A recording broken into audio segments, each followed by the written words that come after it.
Some shows don't need a celebrity narrator to introduce the show, but this show does.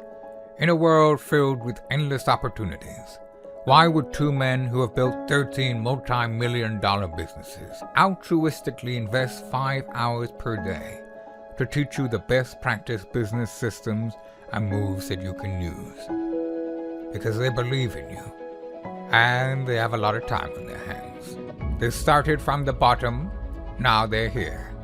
It's the Thrivetime show starring the former U.S. Small Business Administration's Entrepreneur of the Year, Clay Clark, and the entrepreneur trapped inside an optometrist's body, Dr. Robert Zoellner. 2 men, 8 kids, co-created by 2 different women, 13 multi-million-dollar businesses. We started from the bottom, now we're here. We started from the bottom and we'll show you how to get here. Started from the bottom, now we're here. We started from the bottom, now we're here. Mr. Clyde started from the bottom, and now we're at the top, teaching you the systems to get what we got. Colton Dixon's on the hooks, I break down the books. The seeds bringing some wisdom and the good looks. As the father of 5, that's why I'm alive. So if you see my wife and kids, please tell them hi. It's the CNC up on your radio, and now 3, 2, 1. Here we go! We started from the bottom, now we're here. We started from the bottom and we'll show you how to get here. Started from the bottom, now we're here. We started from the bottom, now we're here. We started from the bottom, now we're here. On today's show, we are interviewing the official photographer for the iconic 1992 NBA Dream Team and the 5 USA gold medal winning teams that followed. Mr. Andy Bernstein is now known as the photographer that revolutionized indoor sports photography with the development of the multiple camera Flash Wizard 2 system. Andy was inducted into the Jewish Sports Hall of Fame in 2013 and is now the best-selling co-author / photographer of 5-time NBA champion Kobe Bryant and his new book release, The Mamba Mentality, with Phil Action Jackson and Boom Boom Pow Gasol. Some shows don't need a celebrity narrator to introduce the show, but this show does. 2 men, 8 kids, co-created by 2 different women, 13 multi-million-dollar businesses. Ladies and gentlemen, welcome to the Thrivetime show. Now 3, 2, 1. Here we go! We started from the bottom, now we're here. We started from the bottom and we'll show you how to get here. Started from the bottom, now we're here. Started from the bottom, now we're here. Started from the bottom, now we're here. Started from the bottom, now we'll show you. All right, Thrive Nation, welcome on to today's show. We have the incredible Mr. Andy in the house. Andy, how are you? I'm great, Clay. Great to be on the show here with you. Thanks so much for sticking with me and the perseverance. Been a little busy lately, but I'm glad we're talking. Now, Andy, you have been a photographer photographing in the NBA for, I believe, 35-plus years. How did you get your start? I can't remember that far back, Clay. No, I'm kidding. I actually picked up the camera when I was 14 and fell in love with it, with the whole process, the whole craft of it, everything in the darkroom. Just really excited me, seeing the magic happen right before your eyes, you know. And I went to college at the University of Massachusetts and quickly got to work for the newspaper there, our daily collegian newspaper, which was a very prestigious college paper, and kind of got my start really doing assignments and understanding what it took to be a news and sports photographer, and transferred out to a school in California and continued my training, but much deeper into the science of photography. And my start really happened professionally when I became an assistant for Sports Illustrated while I was at Art Center College of Design in Pasadena, California. This is the late 70s, early 80s, and I learned everything that I needed to know to prepare me to be a professional sports photographer by working for some world-class, award-winning sports photographers who were staff photographers for Sports Illustrated. I mean, that was the creme de la creme, the top of the line. And specifically, I learned how to light indoor arenas for basketball and hockey. Sports Illustrated was at the forefront of a technique using giant strobes, big, gigantic flash units that had to be installed hours and hours before games and then removed after games. But essentially, they were these big flashes that supplemented the light that these arenas had, the crappy old available light that the arenas had, and you were able to shoot daylight balanced film, and it was beautiful. But nobody knew that technique except a handful of people in the U.S., and I was one of those. So I took that into my professional life, and it opened some doors for me with the Lakers and the Forum and the Kings, and then the NBA came calling in 1983 with their All-Star game, and the rest was kind of history after that, my friend. Andy, were you working for free or as an intern or at some really, really low level of pay when you first started out there working with Sports Illustrated? Oh, yeah. I mean, we're talking, oh, man, I don't even think I was making $50 back then. Yeah. Assistant started off as a fourth assistant, on these big production shoots that required days of portrait photographers, and then the arena photography and the location photography that I did in every imaginable sport that you can possibly think of. Of course, football and baseball to basketball, hockey, but tennis and rugby and water polo and water sports and all kinds of stuff. So I learned the ropes that way, but, you were still a lowly assistant, and the rates were what they were back in those days. Yeah. I don't think I made more than maybe $100, $150 a day as an assistant back in the day. But it was great training, I mean, they were actually paying me to be trained, and it all came to fruition when I hung my shingle out and became a sports photographer myself. We've interviewed Michael Levine, the former PR consultant for President Bush and the Clintons and Prince and Nike, and then Lee Cockerell, who used to manage Walt Disney World Resorts, and all these people who are the best in the world at what they do, just like you. And that story we hear over and over again is you guys went in there willing to work for free or for as little as possible to learn and master a skill early on in your career. What advice would you have for somebody out there that's needing to improve their skill but is up to this point been unwilling to work for quote-unquote below market rate?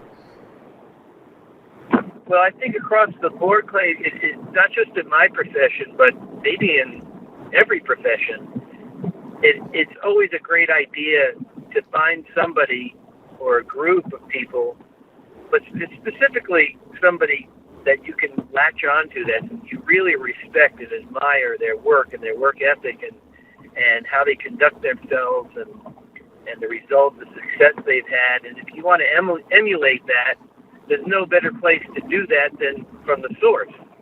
And if that takes interning or working for free, working for low pay for a while, there's no better training than being on the inside with somebody in the industry you really want to be in. And I did that, I don't know if you did that, but so many people I know did it.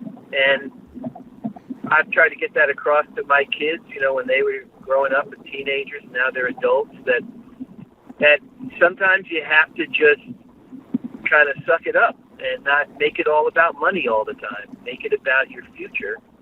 And people respect that. They respect that you respect them, and you respect what they've done and what they've accomplished. I've been in business over 40 years, and there are still people in my life that I look up to and I seek advice from and are mentors to me. Two of them were my teachers from college from 40 years ago. Peter Guber has become an incredible mentor and resource for me. Peter's kind of a busy guy. He owns the Warriors, he owns the Dodgers, he owns the LAFC soccer team.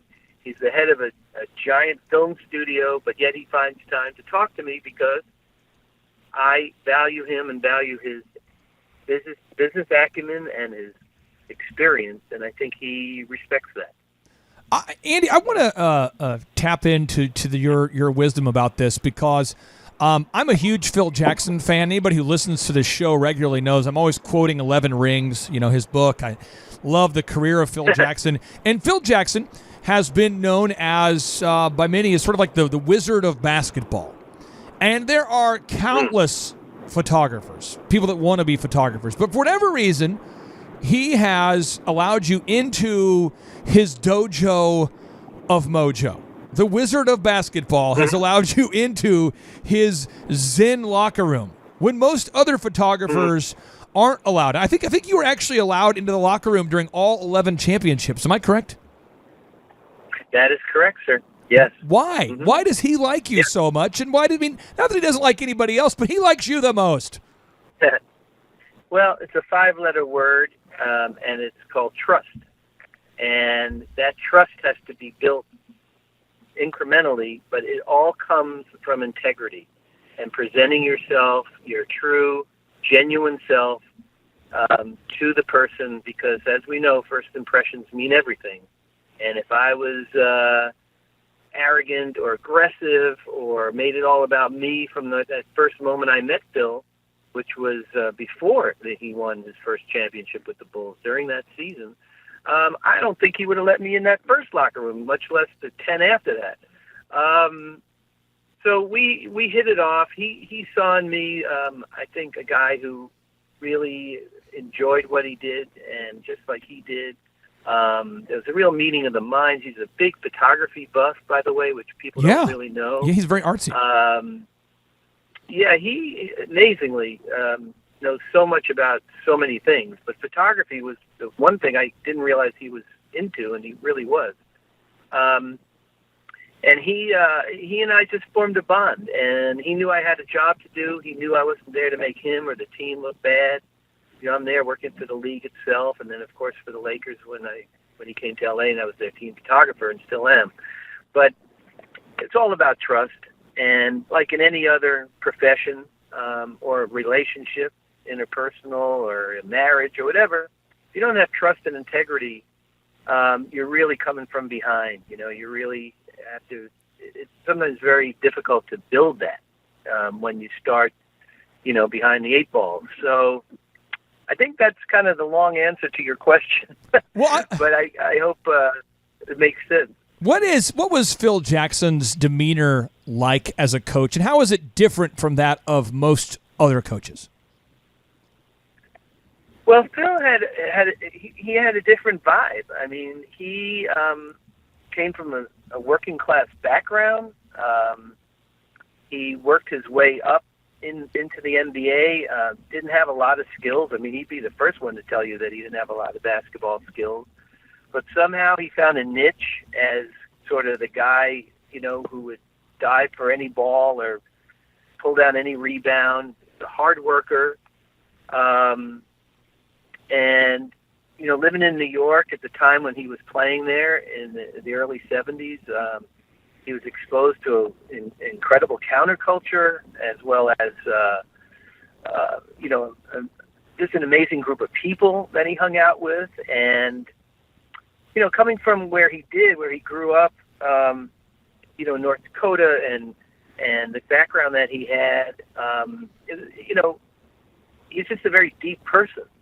So he's not a one-dimensional or two-dimensional sports type person. And Phil and I have had many conversations that don't even get into talking about basketball at all. You know, I went to him when I first started having kids and trying to figure out how to do that. And he's got children, he's got grandchildren.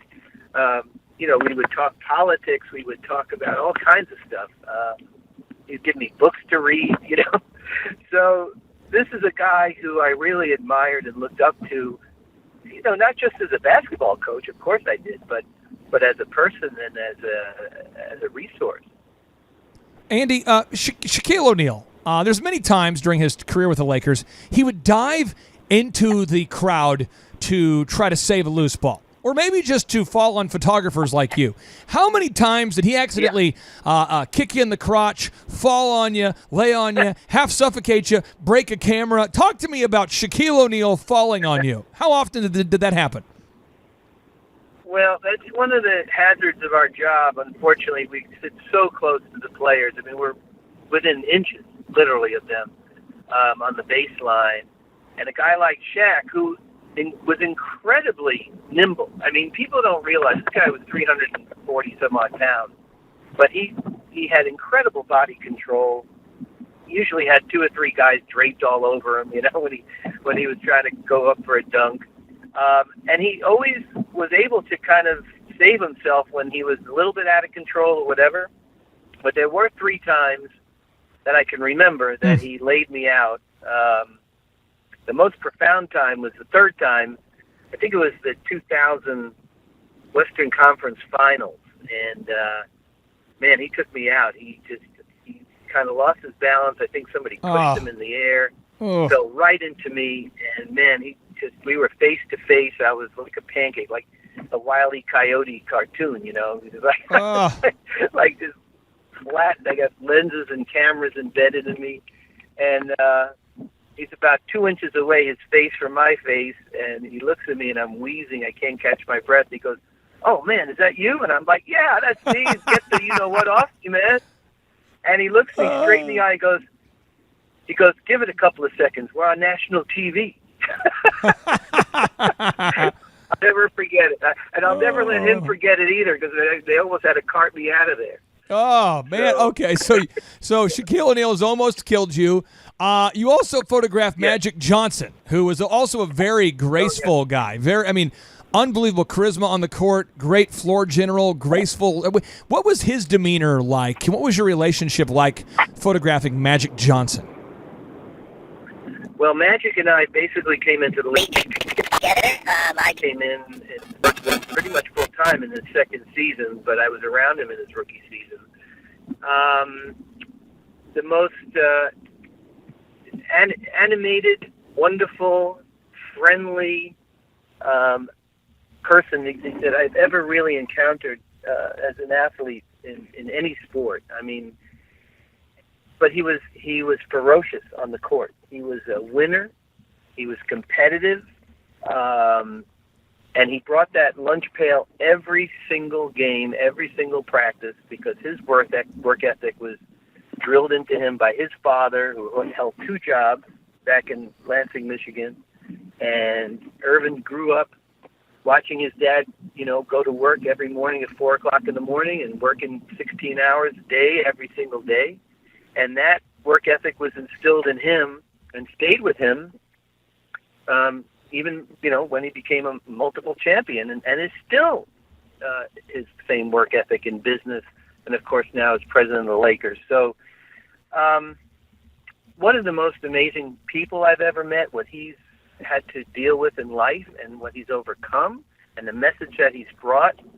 I'm just in awe of Magic, you know, and all the time. Especially when I'm with him, he just has such a presence and an aura about him. Kobe Bryant is probably one of the most misunderstood athletes, I think. I'm 38, you know, so I kind of grew up with watching Kobe Bryant, you know. And fun factoid for you, a guy I went to high school with by the name of Ryan actually competed against Kobe Bryant during an AAU basketball game. He was a junior, and Kobe was a junior, I believe, at Lower Merion. And after the game, Ryan actually blocked one of Kobe's shots, got kind of lucky, And Ryan's mother went up to Kobe after the game and wanted him to sign her son's shoes.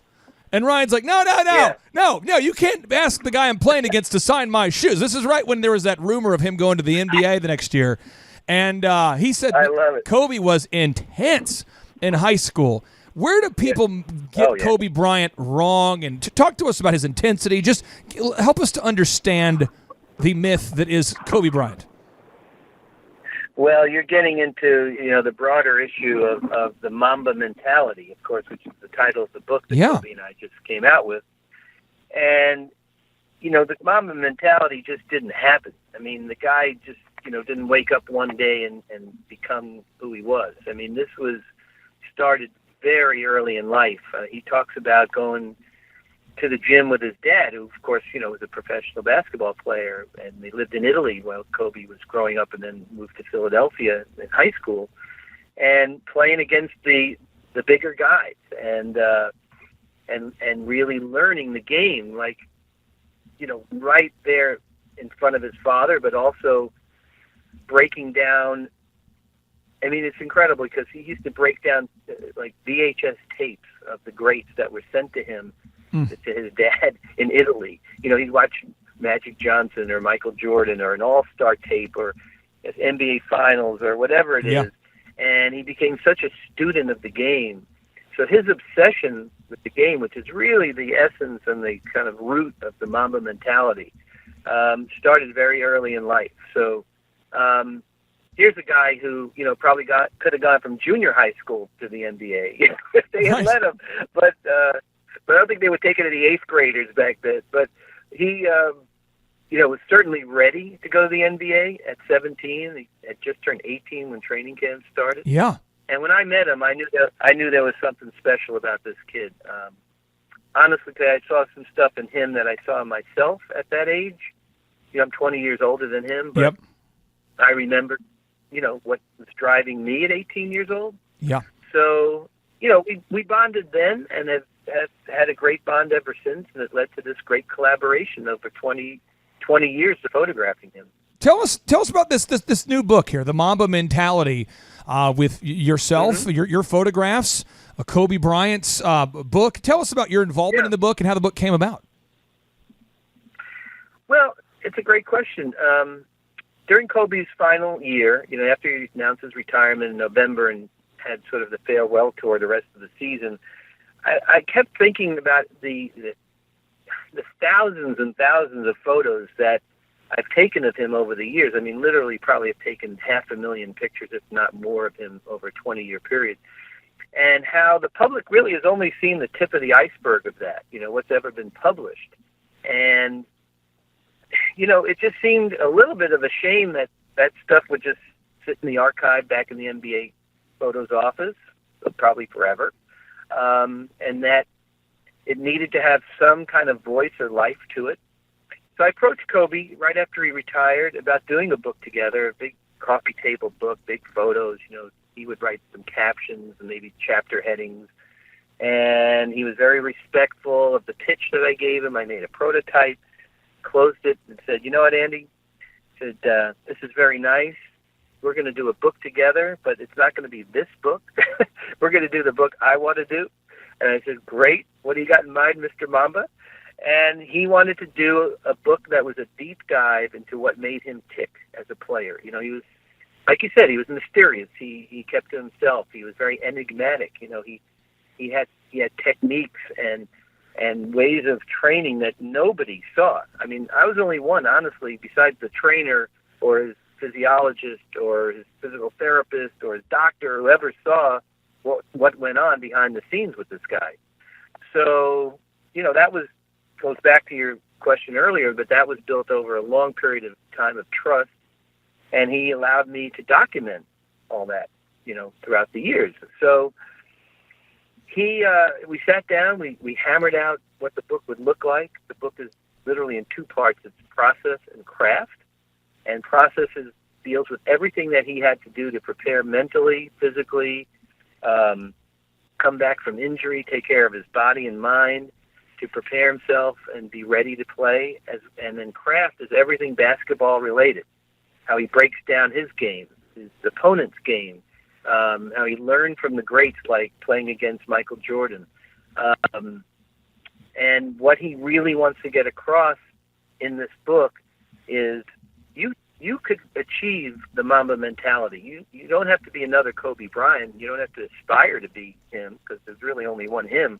But you can have the Mamba mentality to take your potential beyond what you even think you're capable of. And, he talks about his obsession about the game and how it drove him and how it was really, tunnel vision for 20 years. And it's a very insightful deep dive. A lot of people, not just basketball or sports people, but even people in, regular walks of life, business people, can get a lot out of what he has to say. And so the book is 100% in his words, supported by 100% of my photos. I really encourage all listeners to go out and check out this book, The Mamba Mentality. And Andy, I have three final questions for you, because I want to tap into your Mamba mentality here a little bit. You're aware that everybody out there today who has about $3,000 is calling themselves a professional photographer. Everybody. Mm-hmm. Everybody said, I got a camera. Now, back in the day, the barrier of entry might have been a little bit harder, right? I mean, you maybe needed $10,000 for the gear, but you know what I mean? It's as the cost of gear has gone down, more and more people say, I'm a photographer. That's what I do. But you stepped on the scene. You paid your dues. You're working for Sports Illustrated for next to nothing. You're developing your techniques. But then something happened where you dialed in to this next level. I call it mastery. And you're credited with having developed this multiple camera flash wizard system that allows people to photograph the game like never before. How did you develop this system? Ooh, well, that's a loaded question. If we go back to before this system was developed, with these big strobe units that I talked about, you could only really shoot with the camera that you were looking through, and possibly trigger one more remote camera. A remote camera is a camera that's mounted somewhere, usually through the backboard. You've seen those images where the camera's mounted behind the backboard of the basket, or on the basket stanchion, or even up in the rafters looking straight down. So it was really the only option you had was to use either the camera in your hand and you're looking through, or push a trigger button and the remote camera would go off. Reason being that the strobes could only react to one camera, basically. So it could only be synchronized to one camera.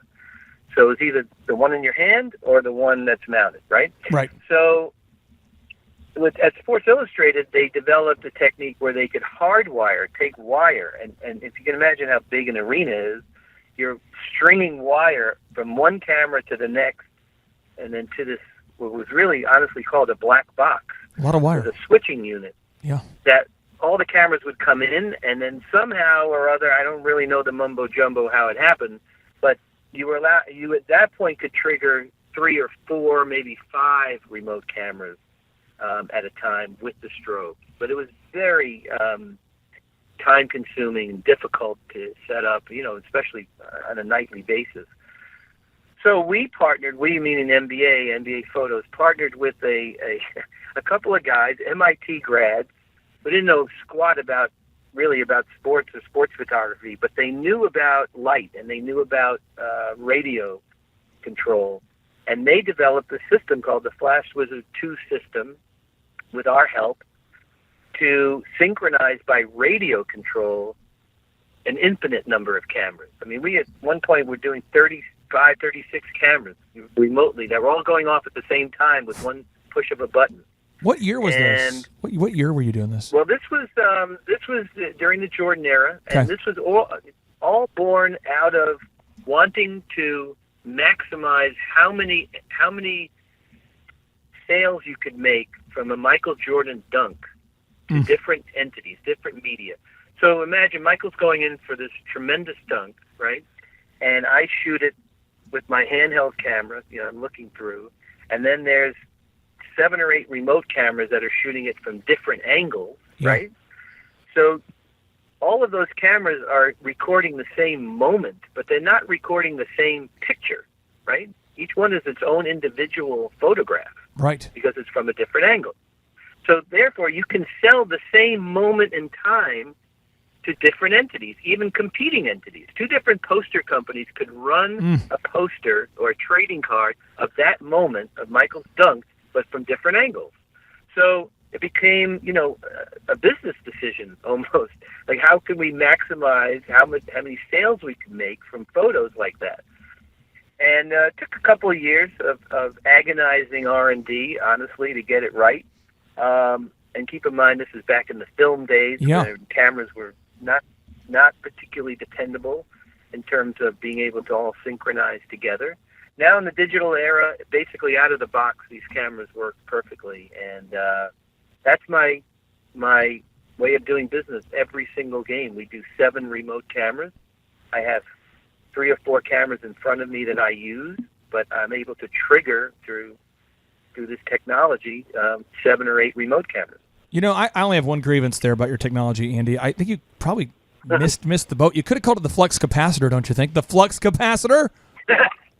No. Yeah, that would have been cool. Yeah, right. No. I think it's a great thing, the Flash Wizard too, because people don't really have any idea what that means.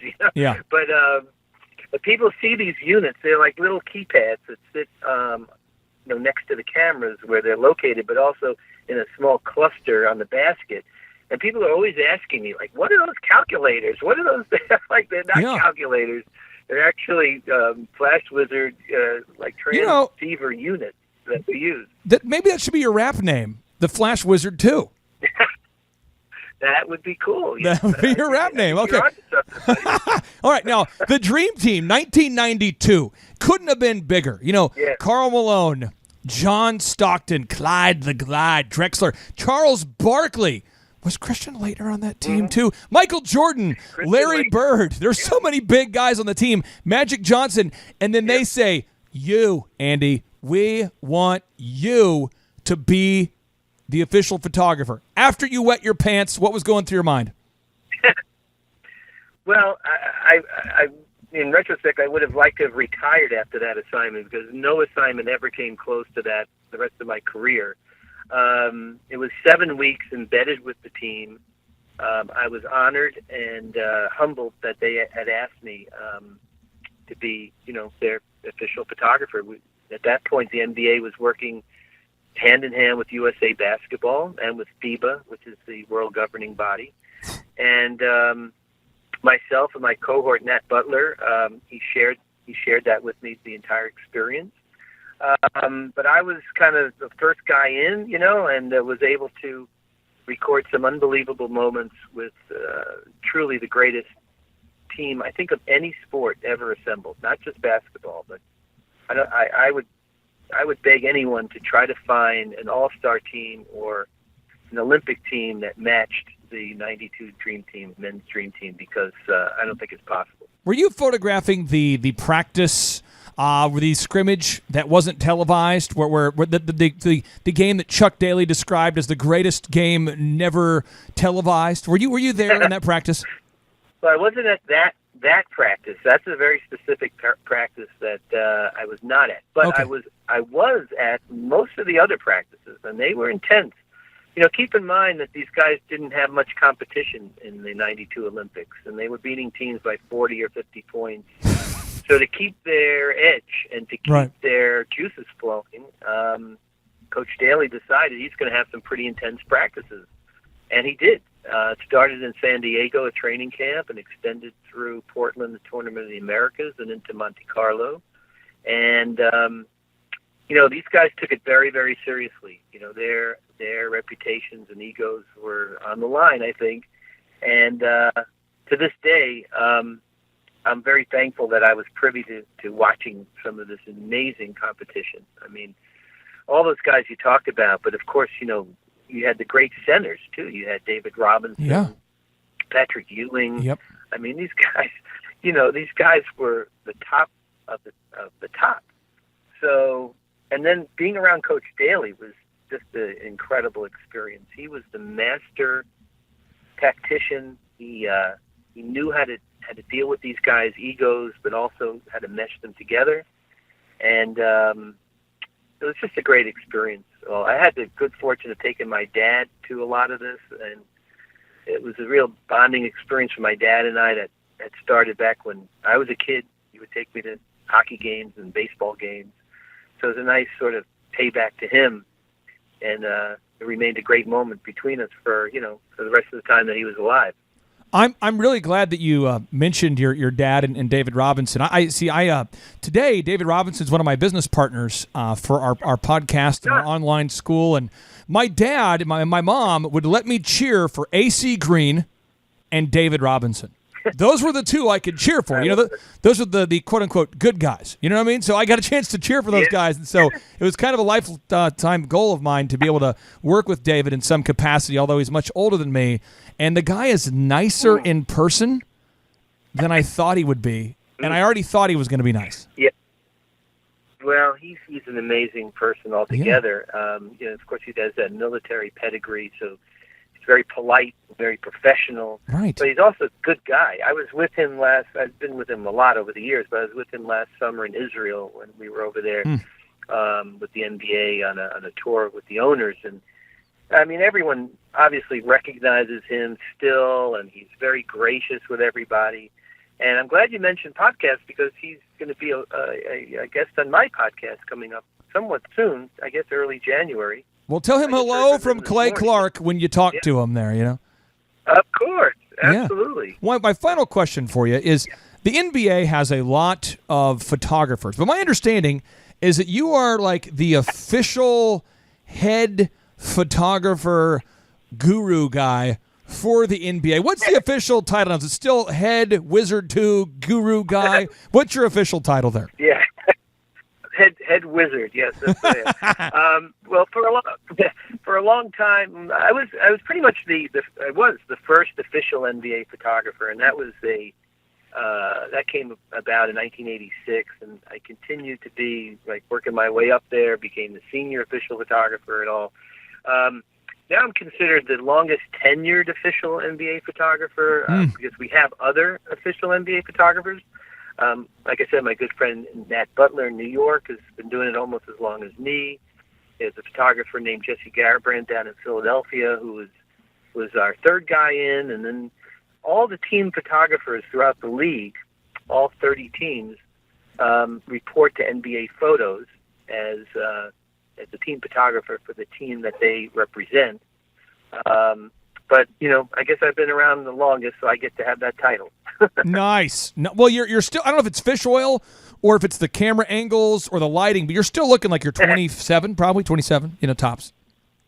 Well, you're probably looking at an old picture, Clay, so, Hey, Andrew, that wasn't nice. Why are you giving me an old photo? Andrew here, he's taking show notes, feeding me old photos. Andrew, come on now.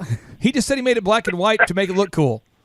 Okay, all right. Yeah, well, if you see me with hair and a mustache, you're looking at an old picture, buddy. By the way, that was a thick mustache right there. That was a thick mustache.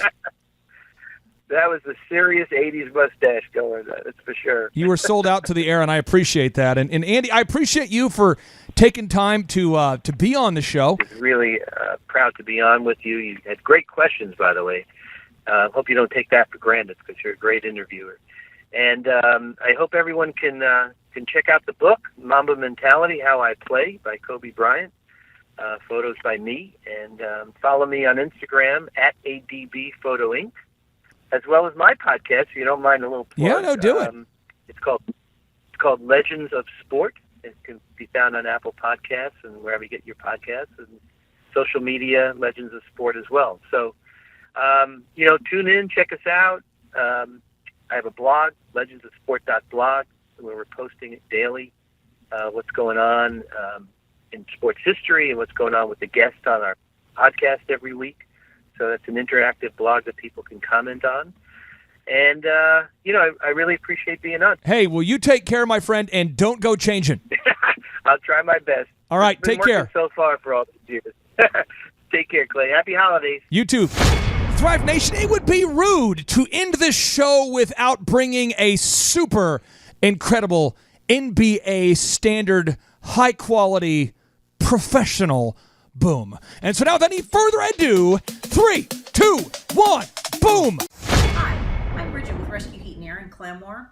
I just wanted to take a second and share with you the positive experience that I have had. Took over our marketing account a little over a month ago and has worked on increasing our presence on Google.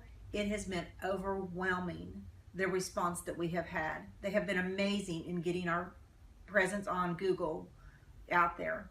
And not only that, but Robert has also been great at helping us with just little minor things just to keep our business going and to really add a little extra flair to it. So I just want to say it has been just absolutely amazing for our company. My name is Robert Redmond. I actually first met Clay almost 3 years ago to the day. I don't know if he remembers it or not. Since working with Clay, I have learned so much. I mean, I would like to say almost everything about business in terms of the different categories. I haven't learned it all. But I've learned all about marketing. I've learned about advertising. I've learned about branding. I've learned how to create a sales process for organizations in any industry. I've learned how to sell. I've learned how to create repeatable systems and processes and hold people accountable. How to hire people. It's almost like every aspect of a business you can learn. I have learned a lot in those different categories. And then again, the mindset that I've gained here has been huge. Working here, you can't be a mediocre person. You are a call to a higher standard of excellence, and then as you're called to that standard here, you begin to see those outcomes in every area of your life. That standard of excellence that you want to implement, no matter what you're involved in. I would like to describe the other people that work with Clay are people that are going somewhere with their life. Marshall in the group interview talks about how the best fits for this organization are the people that are goal-oriented. So they're on their own trajectory, and we're on our own trajectory. And the best fits are those people where there can be a mutually beneficial relationship, that as we pursue our goals and we help the business pursue those goals, the business helps us pursue our goals as well. And so I'd say people that are driven, people that want to make something of their lives, people that are goal-oriented, they're focused, and they're committed to overcoming any adversity that may come their way. Clay's passion for helping business owners grow their businesses it's unique in that I don't know if there's anyone else that can be as passionate.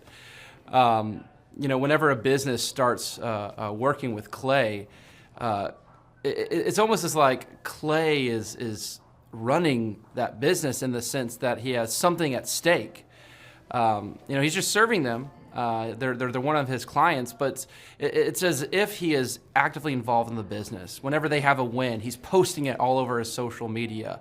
He's shouting it across the room here at Thrive.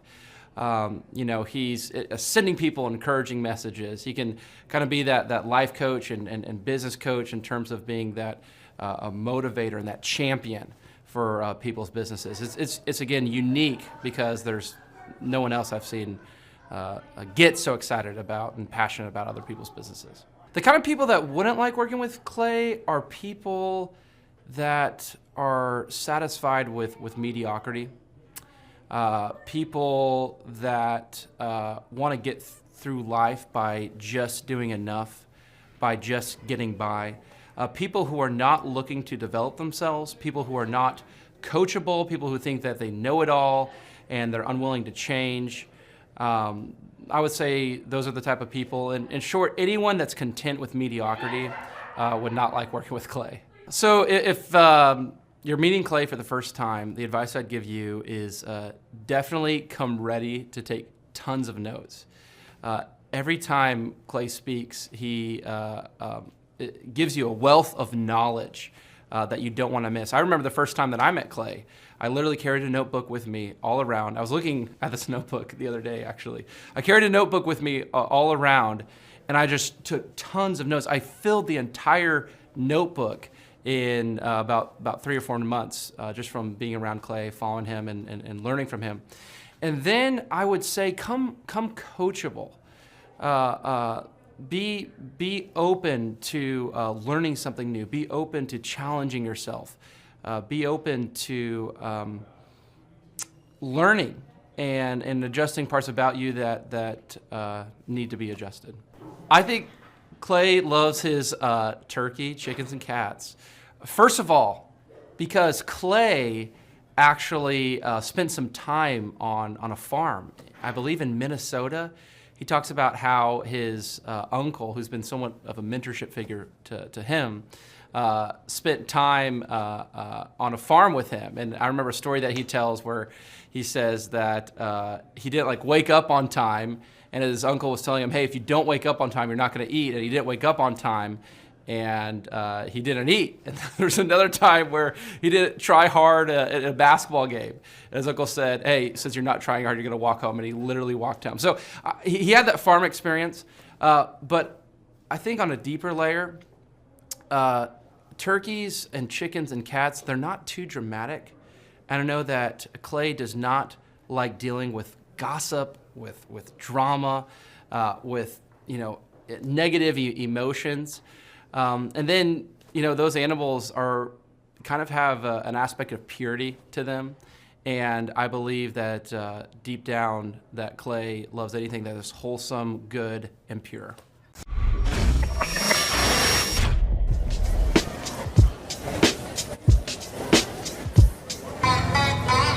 Want to attend the legendary Thrivetime Show Business Workshop for free? Subscribe on iTunes, leave an objective review, and send us confirmation at info@thrivetimeshow.com to claim your tickets. Want to live in a van down by the river? Come by and see us at our Riverwalk offices, and we'll be able to make your dreams come true. All right, Thrive Nation, welcome back to the conversation. It is the Thrivetime Show on your radio and podcast download. Now, each and every show that we do is committed to helping you learn what you need to know to create both time freedom and financial freedom. The freedom to do what you want to do with both your time and your money. And one of the areas that I get probably the most pushback from early clients, and then the thing that they thank me the most about, is they don't want to commit to a sustainable three-legged marketing stool. So I'm going to go ahead and praise a client right now that's really, really doing a great job with their business. But I want to talk to you about how the business looked before he committed to this idea. So if you're listening right now, I want you to go ahead and do a Google search for Score Basketball. And then, Shep, I want to put this at the very, very top of the show notes there. I want to put the example of scoreball.com, so that way people can see a business that's implementing this system real time. So scoreball.com. So what's his three-legged marketing stool? Well, I'm going to tell you his three-legged marketing stool right now, and Chuck's going to go ahead and put them on the show notes, okay? One is he has ongoing search engine optimization, which means that he has a steady regimen of content that he creates every single week, that as long as he does that, he'll never be anything but top in Google. He'll always be top in Google when you type in Tulsa basketball lessons or Tulsa basketball camps. He'll always be top in Google because Chup, he's committed to consistently doing the same thing every single week. Every single week. Now this is, again, we're talking about a three-legged marketing stool. What does that mean? A three-legged marketing stool, a stool is sturdy when it has multiple legs, right? So you have one leg, another leg, another leg. And that's what makes the stool. That's what makes the stool stable. Is that now if you sat down and one of those legs wasn't stable and it collapsed, that's not a stable stool. Now, Right. Don't overthink this, but a lot of business owners just have one aspect of marketing that their whole business is dependent upon. You have one vendor right now who gives you all of your business. Right. One client that gives you all of the business you need. That's the one source of leads that you maybe are the only person that can close those leads. Right. So you want to have not one, but you have multiple sources. Now, Chuck, his ongoing search engine optimization requires that he produces content every week. Why is that so profound that he's committed to doing that? For the past 6 years, I've worked with the guy. Why is that so profound that he does it every week? Well, society might say that doing that is crazy, but guess what? Since he's done it, he's literally top, or at least top of the map for every single search term that relates to Tulsa and basketball and all of the surrounding areas. So yes, he did the same thing over and over and over and over and over and over and over for 6 years, and it paid off big time. Now, leg number two. He gathers Google reviews from happy clients. Now, if you Google Score Basketball Tulsa, he's got a couple different locations there.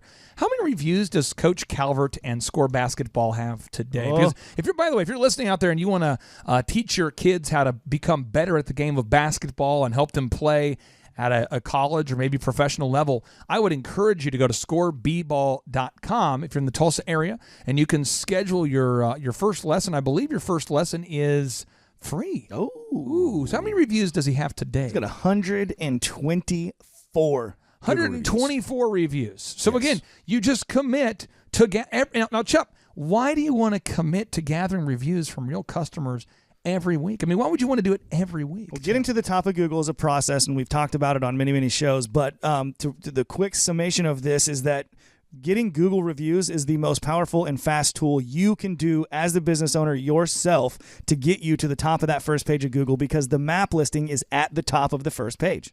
So again, leg number one, ongoing search engine optimization. Leg number two, Google reviews. Chuck, are you ready for the third one? I'm so ready. It's consistent online advertising. And then I'm going to put the sub-points under that, okay? So the consistent online advertising. And that consists of YouTube ads. They're ads that pre-roll on YouTube. So if you go to watch like a TD Jakes video or a Cat video or a LeBron James highlight or anything, right, the videos pull up and they begin to play before you watch the video.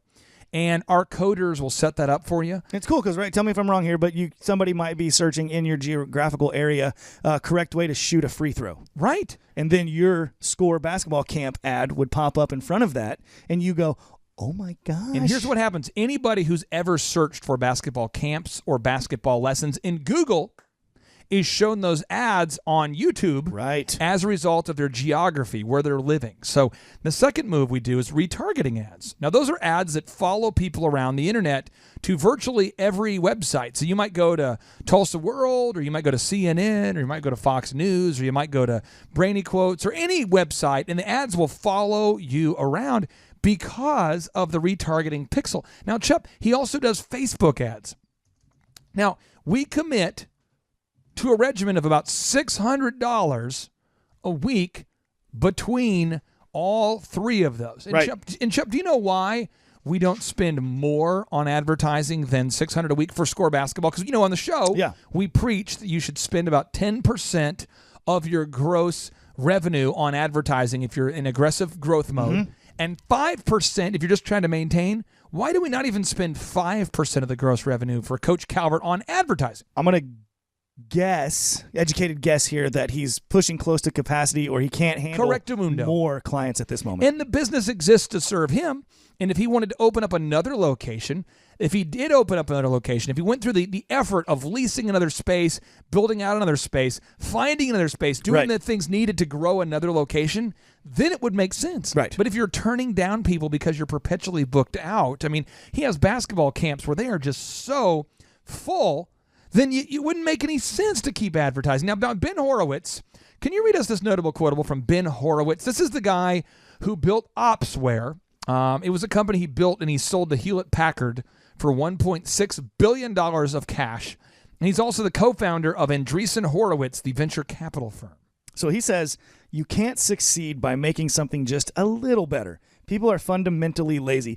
Ouch. And they're not going to adopt something unless it's at least 10 times better than what they already have. The incumbents are happy to make lots of money offering customers something that they're familiar with. And to win, you have to build a breakthrough, a no-brainer, major enough to cannibalize the business. So you have to, Coach Calvert had to create an experience that was significantly better than the competition. And bragging, he did it. When I very first started working with you, I was shooting video 3 years ago, and I used to go out there and shoot video at his camp, and I grew up playing sports, and I'm looking at this thing, 200 kids out here at one camp. I'm like, this is awesome. Now, again, he's competing against the University of Tulsa basketball camp, the Oral Roberts University basketball camp, the Nike camp, the Oklahoma City Thunder camp. Yeah, Westbrook. Yeah. And now he's the biggest camp in Oklahoma. It's awesome. Now, Reid Hoffman, Chup. Reid Hoffman, the founder of LinkedIn and one of the early founders of the PayPal company, he says, what? The only way to really scale is by taking bets that might reduce your opportunity. This is especially true of your branding and marketing. People have a tendency to say, I want to define my product as the best in the marketplace. You have to eschew. You have to eschew that kind of vagueness viciously. Of course, when you say, this is who I am, some customers will respond, nope, not interested. But if you don't make those sorts of bold statements, you can never really learn whether people want what you are offering. Now, this is big. Because if you are having a business like a Coach Calvert does in any industry, and you're afraid to make it significantly different than anybody else, you're going to lose. You can't be a chameleon. And so this is what we worked on with Coach Calvert. And this is a big thing. This is a breakthrough. This is a one-time event that your coach can help you do.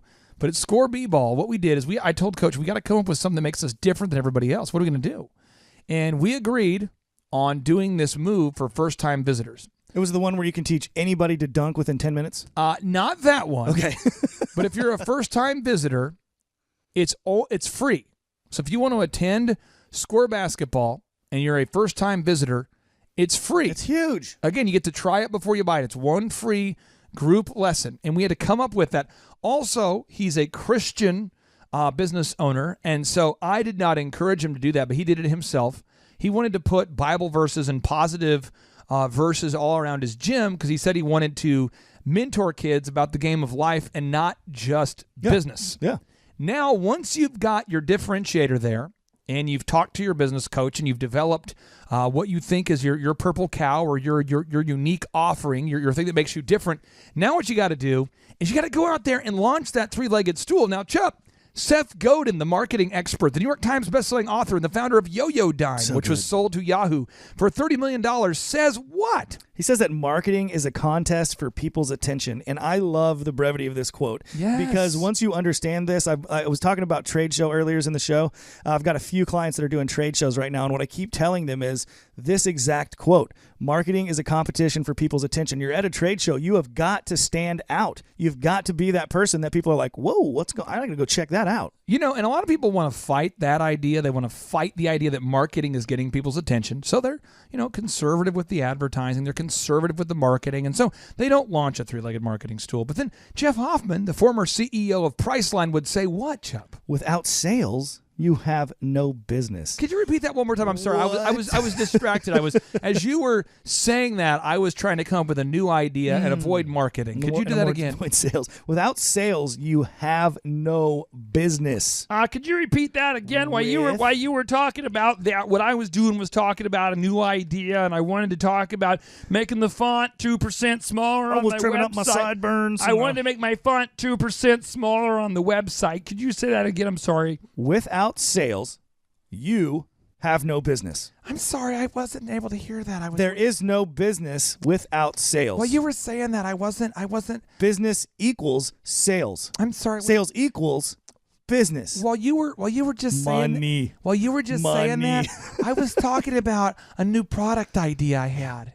You have to sell something. Got to sell something. Come up with that new product, but sell stuff first. Be fruitful, then multiply. The goal is to build a time freedom and financial freedom creating business, not a job that is 100% dependent upon you and 100% non-delegatable. Thus, we must focus on creating turnkey marketing systems that have the ability to generate you leads for your business without you personally having to go out there and generate the new business.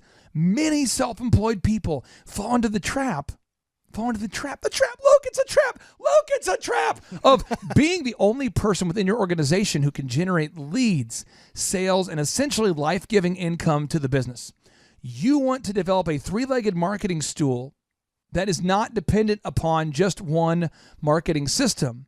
and so that you can consistently generate leads regardless of whether you're on vacation or not.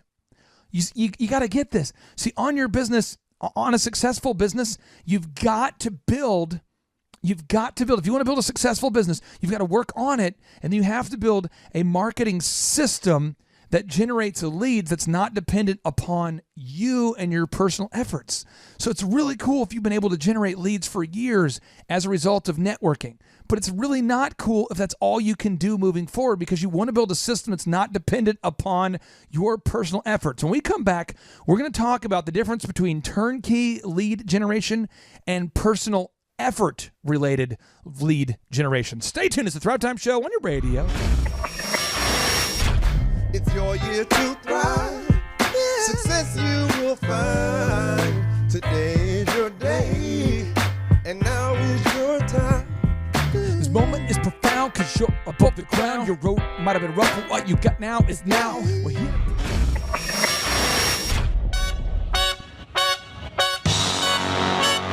Attend the world's best business workshop led by America's #1 business coach for free by subscribing on iTunes and leaving us an objective review.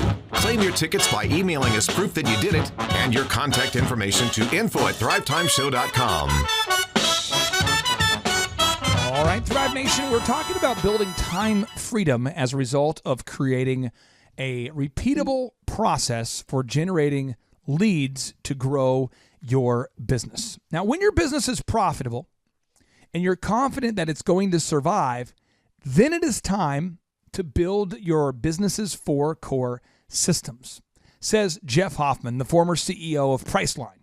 So let me walk you through the systems that he believes that you should build, that I believe you should build, that we believe you should build. So again, marketing. That is a competition for what, Chuck? Marketing is just a competition for people's attention. That's Seth Godin talking to you. This is the author, the best-selling author of The Purple Cow, the guy who sold his company Yo-Yo-Dine to Yahoo, a marketing guru. He says marketing is just a contest for people's attention. You've got to understand. Don't overthink it. That's all you're doing.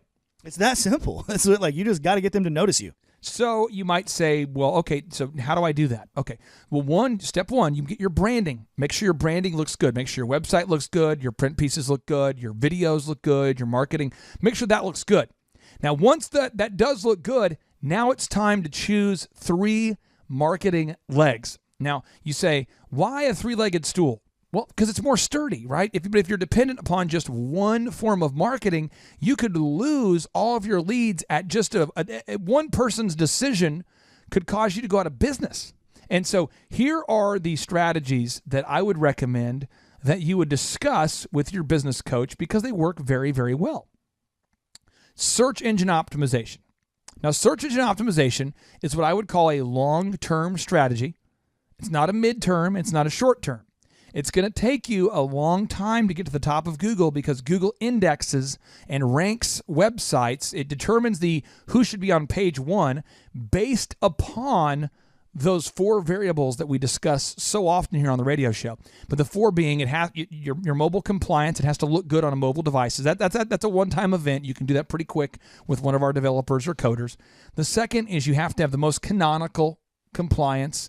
Again, that's a one-time event. We've written a format and a layout that has been proven to rank high in Google search results. So if you Google Tulsa cookies, you'll see Barbie cookies. If you Google Tulsa mortgages, you'll see Total Lending Concepts and Steve Currington. If you Google search Tulsa men's haircuts, you'll see Elephant in the Room. If you Google search Broken Arrow men's haircuts, you'll see Elephant in the Room. If you Google search, again, Tulsa cookies, you'd see Barbie cookies. Oklahoma City Auto Repair, Shepherd Automotive. You're going to see it because that's a system. But again, how you get to be top in Google is whoever has the most content, which requires you to write a lot of content. 2, whoever has the most reviews. 3, whoever has the most mobile compliance, and whoever has the most canonical compliance. So it takes a long time to get those reviews, and it takes a long time to write the content. So that's a longer-term play. The second leg that you may consider, based upon your industry, every industry is different, but you might want to look at doing mailers. Mailers? No one responds to mailers. You're right. 97% of people do not respond to mailers, but 3% of people do. So what you want to do is if you know all of my ideal and likely buyers live in that mile, that 1 mile radius. They all live in that part of town.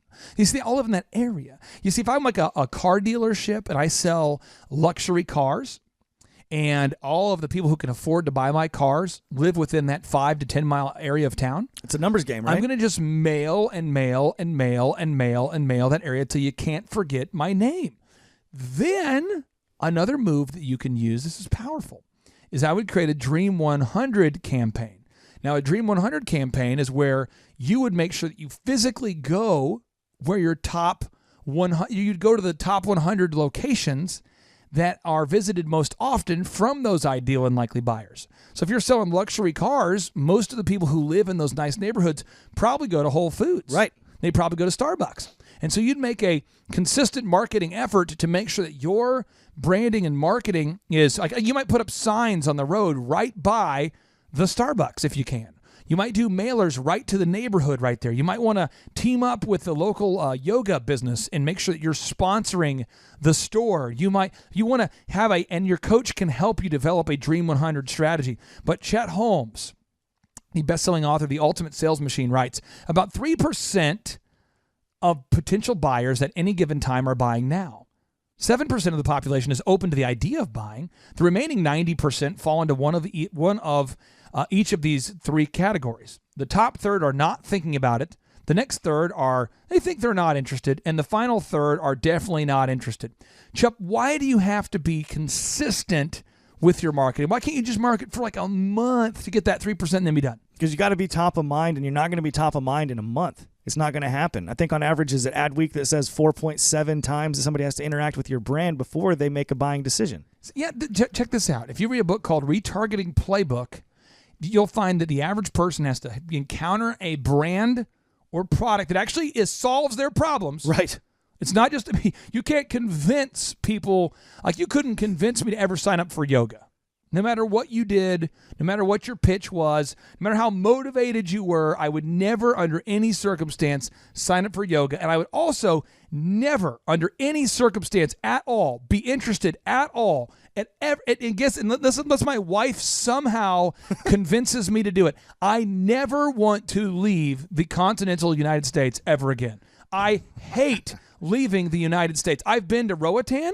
I've been to Honduras. I've gone on cruises where we've gone to, you go out there to Jamaica, to Belize, to Brazil, to Mexico, to Canada. I've been to these places, and under no circumstance, no matter what kind of mailer you send to my family, I do not, under any circumstance, want to leave the United States, the continental United States. I don't want to go to Hawaii. I don't want to go with you to the Philippines. I want to just stay on land, Chup. I'm going to make it a personal goal of mine. Yes. To get you to do yoga on a beach outside the United States. It's going to happen. I did hot yoga for 30 seconds with my wife. Quit. You're like, no.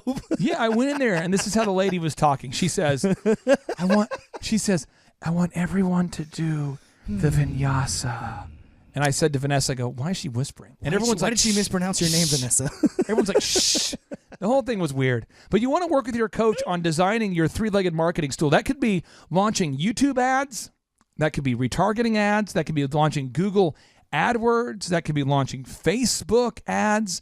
We have an entire section of the Boom Book, which is kind of our business coach curriculum, devoted to helping you as the entrepreneur learn what systems are out there and what systems are the best for you. But then once you figure out with your coach what you believe to be the lowest hanging fruit, the top 3 legs of your marketing stool, you've got to launch those ads, launch those marketing efforts, and you've got to be consistent for 90 days while tracking the results. I was just about to say that. You must track the results. That's the reason you don't want to launch with 80 different marketing legs. Well, I'm going to have you put this on the show notes as action items for all the listeners. We need to make sure we launch our ads for at least 90 days and that we track the results on a weekly basis. You've got to track those results on a weekly basis or you won't know what's working and what's not working. It's so important that you track every single inbound lead and you say, hey, how did you first hear about us? Where did you come from?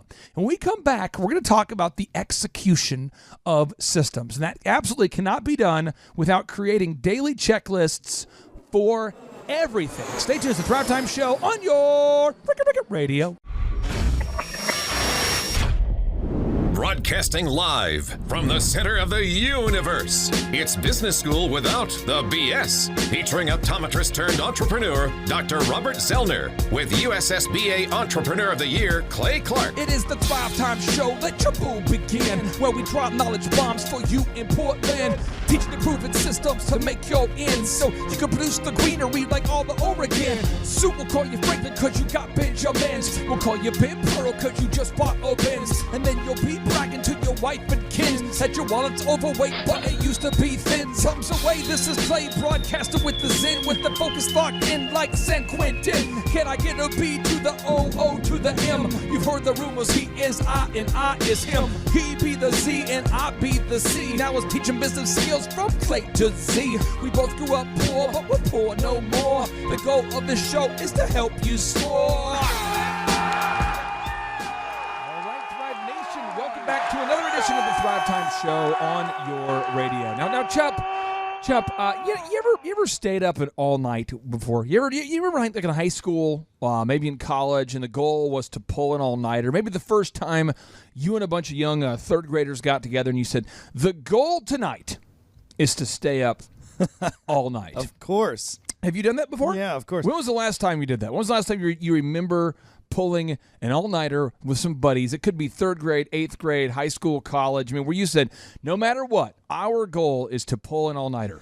If that was our goal, that would have been like middle school. Had to have been like middle school or something. Okay. Yeah. Well, this is what happens. When you pull an all-nighter, what happens is about 5 a.m., you start to say things to people that you wouldn't say during normal hours. Yep, I've been there. You make regrettable comments. Right. People will go, hey, I just want you to know, guys, I like Ashley. And you're like, oh my gosh, you like my sister. Why would you You say like my sister. You want to date my sister, you sick freak. What is wrong with you? That's my sister. Come on, man. He's like, no, I'm just kidding. Just testing the waters. No, but you weren't kidding though, bro. And it gets weird. Right. Yes. So, today's show, we're going to talk about how to make your marketing dramatically more effective, but we're going to do it with a perspective as though we've been pulling an all-nighter. Okay. And I no longer have a filter. Like, I can say what I want to say. Well, does that sound fair? We have the beauty of editing.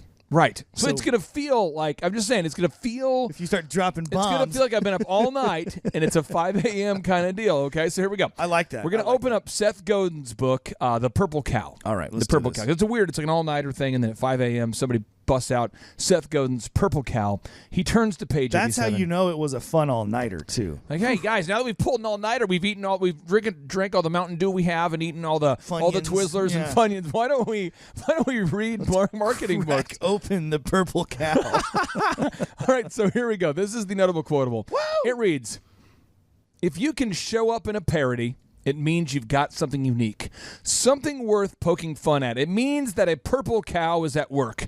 The paradox is this. Chup, before we get into this referencing purple cow, can you explain to the listeners what a purple cow is as it relates to marketing? Yeah, a purple cow is something that differentiates your business from all of the other businesses in your sector. So it's something that people will remember you by, basically. Something outside of the norm that people are definitely going to remember you by. So what I'm going to do is I'll give you an example. One of the brands I work with is called OxyFresh, OXI Fresh. And by the way, if you want to buy a franchise to OxyFresh, email me to info@thrivetimeshow.com, and for under $45,000, you can be basically buying a business that will pay you over $100,000 a year if you do it properly. Bang. I mean, it's an incredible business model. Many of the OxyFresh owners do far better than that, but you definitely, if you are interested in buying one, just email me to info@thrivetimeshow.com. But OxyFresh is the world's greenest carpet cleaner. So when you think about Stanley Steamer, when you think about other carpet cleaning companies, there is one company that stands alone as the world's greenest carpet cleaner. Chup, do you care at all, honestly, as a dude, do you care at all whether your carpet cleaning company is green or not? Actually, I kind of do, but really? as a dude, really? I don't care about a carpet cleaning company. So you do care? Yeah, I like that fact that they're the world's greenest carpet cleaning company. I think that's pretty cool. I mean, would that be a deciding factor for you? Well, that's what I'm saying. Yeah, I would say yes. Actually, I would say yes. Okay, well, let me just. I'm going to give you the listeners' example. We'll put this in the show notes. So, Chep, you'll have to go to oxyfresh.com. Got it. And click on green, and you'll find it there. But OxyFresh now is EPA certified, which means that the Environmental Protection Agency actually has certified our level of greenery. Well, our level of efficiency. Okay. And we are basically reducing the amount of water used when cleaning carpet dramatically. So typically when you have someone clean your carpet, it's kind of soggy for a few days. It's soggy for a day, and they say don't walk on it. And it's kind of wet and that kind of thing. OxyFresh, the carpets are cleaned, but it's very dry, and that's because with the technology that they have created, the use of technology, they use the power of oxygen to clean. It's kind of crazy, but the point is, it's more green. Also, when you schedule online, we actually will donate to a cause called water.org.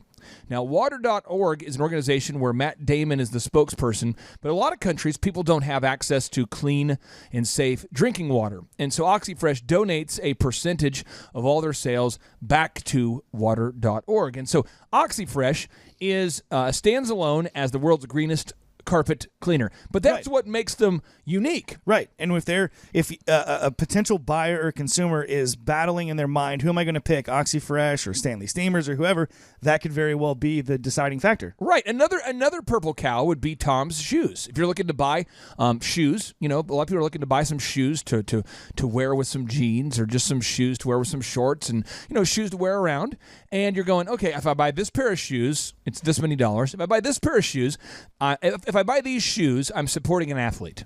Bottom line, there's an athlete endorsing these shoes, and if I buy these shoes, that athlete will probably make a commission check, or I'm paying for his endorsement. With Tom's shoes, every time I buy a pair of shoes, they give a pair of shoes away to someone in need. And I'm asking you, Mr. Listener, Mrs. Listener, with your business, what is your purple cow? What makes you stand out in a world of brown cows, in a world of so many other people that do home cleaning, in a world of so many remodelers, in a room of so many photographers? What makes your company stand alone? And I read again from page 87 of the Purple Cow. If you can show up in a parody, it means you've got something unique, something worth poking fun at. It means that there's a purple cow at work. The paradox is this. The same word of mouth that can make your product a huge hit can also lead to someone's snickering at you. Most companies are so afraid of offending or appearing ridiculous that they steer away from any path that might lead them to this result. They make boring products because they don't want to be interesting. When a committee gets involved, each well-meaning participant sands off the rough edges, speaking up for how their constituency might not like the product. The result is something boring and safe. And so here's where it gets kind of weird. Chuck, can I get weird, please? If you're out there and you have a company and you're not selling anything, I'm telling you, you have to come up with a purple cow. You have to come up with a purple cow. If your church does not have enough people attending the church service, you've got to stand out. So I'm giving you a specific example. I thought about this. Here we go. Let's say you have a church and nobody is attending your church. Chuck, you know what we're going to do? If I was the head of your church and nobody had an idea, if everybody on our team said, I don't have an idea, I really don't know what to do, Pastor Clark, what would you do? This is what I would do, Chuck. Are you ready? Shoot, let's hear it. I would paint the church with purple cow print. And I would literally call it the Purple Cow Church. I would. That would work. That's the whole point, right? And there's actually a burger joint. Have you seen the Purple Cow burger joint in Texas? Let's put that on the show notes. It's Purple Cow Burgers. And that's in Dallas, Texas. And I guarantee you that's what happened. You had somebody who was, I got it pulled up on the big screen here. It's purplecowlr.com. I guarantee you this guy's like, I don't know how to stand out. I'm not sure how to do it. I'm not sure what would make our company stand out. So it's actually a burger place called purplecowlr.com, and it stands out. People know about it. If you have to come up with something to stand out. And again, I read from Seth Godin's book, Purple Cow, from page 94. He says, the lesson here is simple. The more intransigent. Right, intransigent. I'm going to look that up real quick. Intransigent? Intransigent. He says, the more intransigent. What? That's what we need to. Listeners need to know. Intransigent. I don't say that a lot. I typically don't say, hey, Chubb, that's more intransigent. He says, intransigent means, it's INTRANSIGENT. RANSIGENT, unwilling or refusing to change one's views or to agree about something. Chef. That makes sense. Intransigent. That makes sense. Have you ever said that before? I think so. You have not. I probably said it wrong, though. Whatever. You've never. I mean, hey guys. I woke up and said it 10 times. Listen here, Gordy. The more intransigent you are, it says the lesson here is simple. The more intransigent your market, the more crowded the marketplace, the busier your customers, the more you need the Purple Cow. Half measures will fail. Overhauling the product with dramatic improvements in the things the right customers care about, on the other hand, can have a huge profit. My friend, he talks in this book. He says you have to have the Ataku. Ataku. Put that on the show notes. ATACU. Ataku.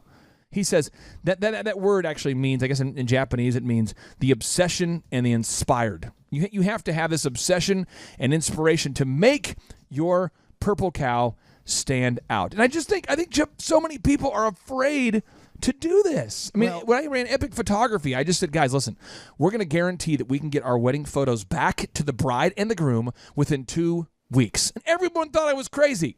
And what was the biggest winning factor of that business? That was it. That was why everybody knew. We had the awards, we had the talented photographer, we had everything, but everybody knew about that 2-week turnaround. Right. Every wedding photographer takes like 4 months. It's crazy. 6 months. Chubb, did they take forever to get your wedding photos back to whoever you guys used? Yeah, actually, it wasn't that long. We used a friend of ours, but it still took months. Yeah. People take months to get your photos back to you. It's ridiculous. And so I just said, listen, we're going to get it back to the customer in 2 weeks.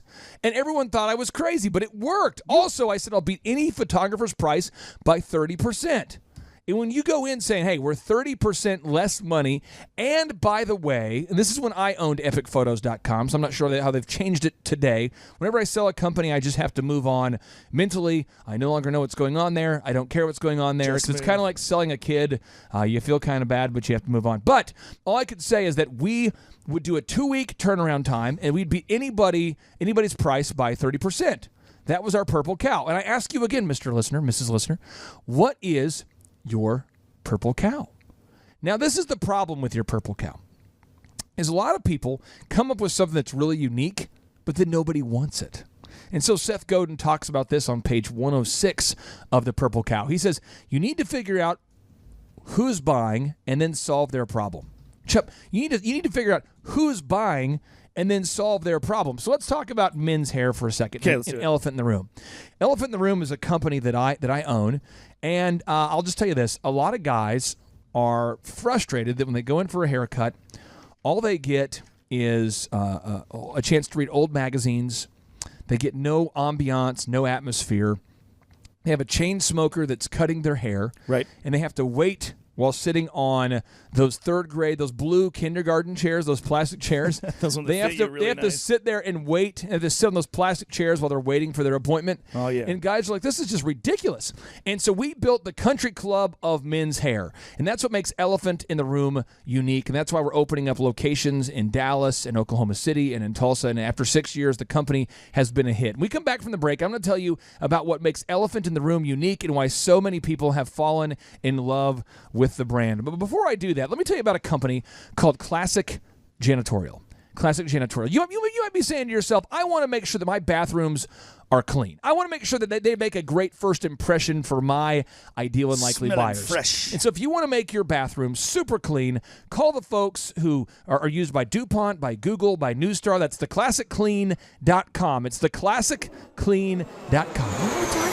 Theclassicclean.com. Check them out.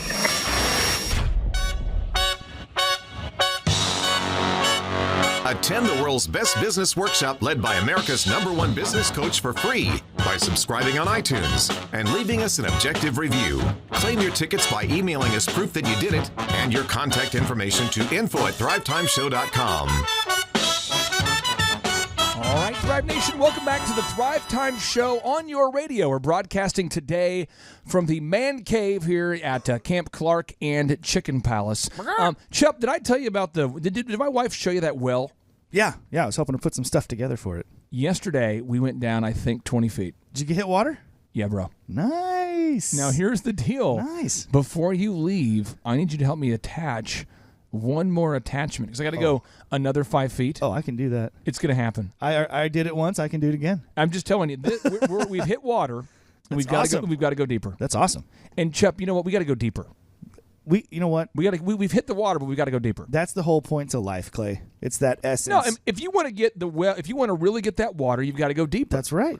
Chup, if you want to go out there and get that fruit, you know where that fruit is? It's way out there. On the limb. On the limb. Oh, it's kind of scary out there. It's right. curious. It's kind of hard to go down deeper to get the water, to go out on the limb to get the fruit. More effort but in out both on the scenarios. limb, that's where the fruit is. That's right. And I think a lot of people start a company. Not our listeners, but other people. You start a company. What happens is you're wanting to be conservative with your marketing. And so you're wanting to say this on your website. The most professional service in town. I'm actually going to pull up I was working with a client yesterday, and I was helping them through this process. And they have a company in Texas that does siding. In Tejas. And so I was looking at their competitors, and I want to show you their competitors' website so you can kind of... Can we point and laugh? Yeah. I mean, well, they say... helping the people of this area since 1978. Oh, wow. And that's their Purple Cow. Well, that sounds pretty awesome. They've been helping people, Clay. Now, here's another one. It says, get a free estimate. I mean... But it says, the area's source for quality service. And if you look at all the competitors... Another one, they say, let's see what they say here. These are not purple cows. No. None of these stand out. These aren't even cows. Nobody's even going for it here. These are just super weak ads. You can't say the most professional. It says, be proud of your home. That's not a move. That's not anything. That's just a sentence. But that's what everyone does. Everybody goes out there and tries to have a website or a marketing plan or a marketing system where they say, we're the most professional. We've been around since 1978. Right. We have guaranteed quality. We have the most professional team. The word professional, the word quality, that is lost all meaning because everybody says it. Right. So you can't just say it. You have to get their attention through having a purple cow that works and then prove that you're the most professional. And you have to have kind of an obsession about coming up with your purple cow. Right. Because as Seth Godin writes here, every other business by default is a brown cow. But if you want your purple cow, if you want your business to be the purple cow in the crowded pasture of brown cows, if you want your cow, your business to stand out in the clutter of commerce, you've got to make the purple cow in the sea of the brown cows. A sea, not a herd, a sea. Right. So, Chuck. Swimming cows. So, Chuck, tell me about this new word we're learning here. We have a new word we were introducing to our listeners. So the word is otaku. Otaku. And what it means is... Do it again. Otaku. Grande. Ooh, otaku bell. Remember that song, Rico Suave? I do. Rico Suave. Yeah, so Otaku. it's O-T-A-K-U, pronounced otaku. And in Japan, it means a young person who is obsessed with computers or particular aspects of popular culture to the detriment of their own social skills. And what Seth Godin points out is he says you have to have that kind of obsession to come up with your purple cow. Because once you do, it unleashes your success. You have to come out 2 shades more pale. You haven't been outside. You haven't seen the sun. I got a question for you before we move on, Clay. Yes, Chief, yes. How many times have you worked with a client or spoken at a conference and talked to business owners who take their purple cow ideas to a committee within their business, and how does this work out? Does this ever work out Almost good? every time. And does it ever turn out well? No. It's the worst case scenario. If you are a business owner and you're out there trying to come up with a purple cow, get some ideas from people, but you have to make that ultimate decision. Bro, it's like you're reading page 108 of Seth Godin's book. He says here, it's crazy. He says, if someone in your organization is charged with creating a new purple cow, leave them alone.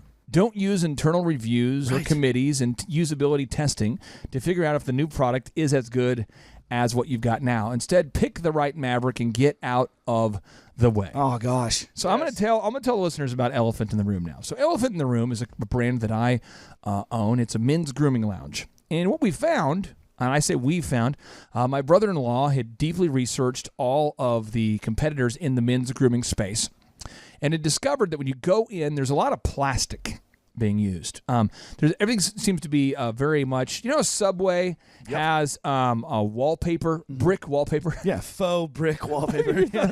I mean, come on now. It's some heavy wallpaper. It couldn't possibly be cheaper. Have you seen that? Yes. Right, okay. So it's like every Subway has a fake brick wallpaper, which goes well with their fake bread and their fake meat.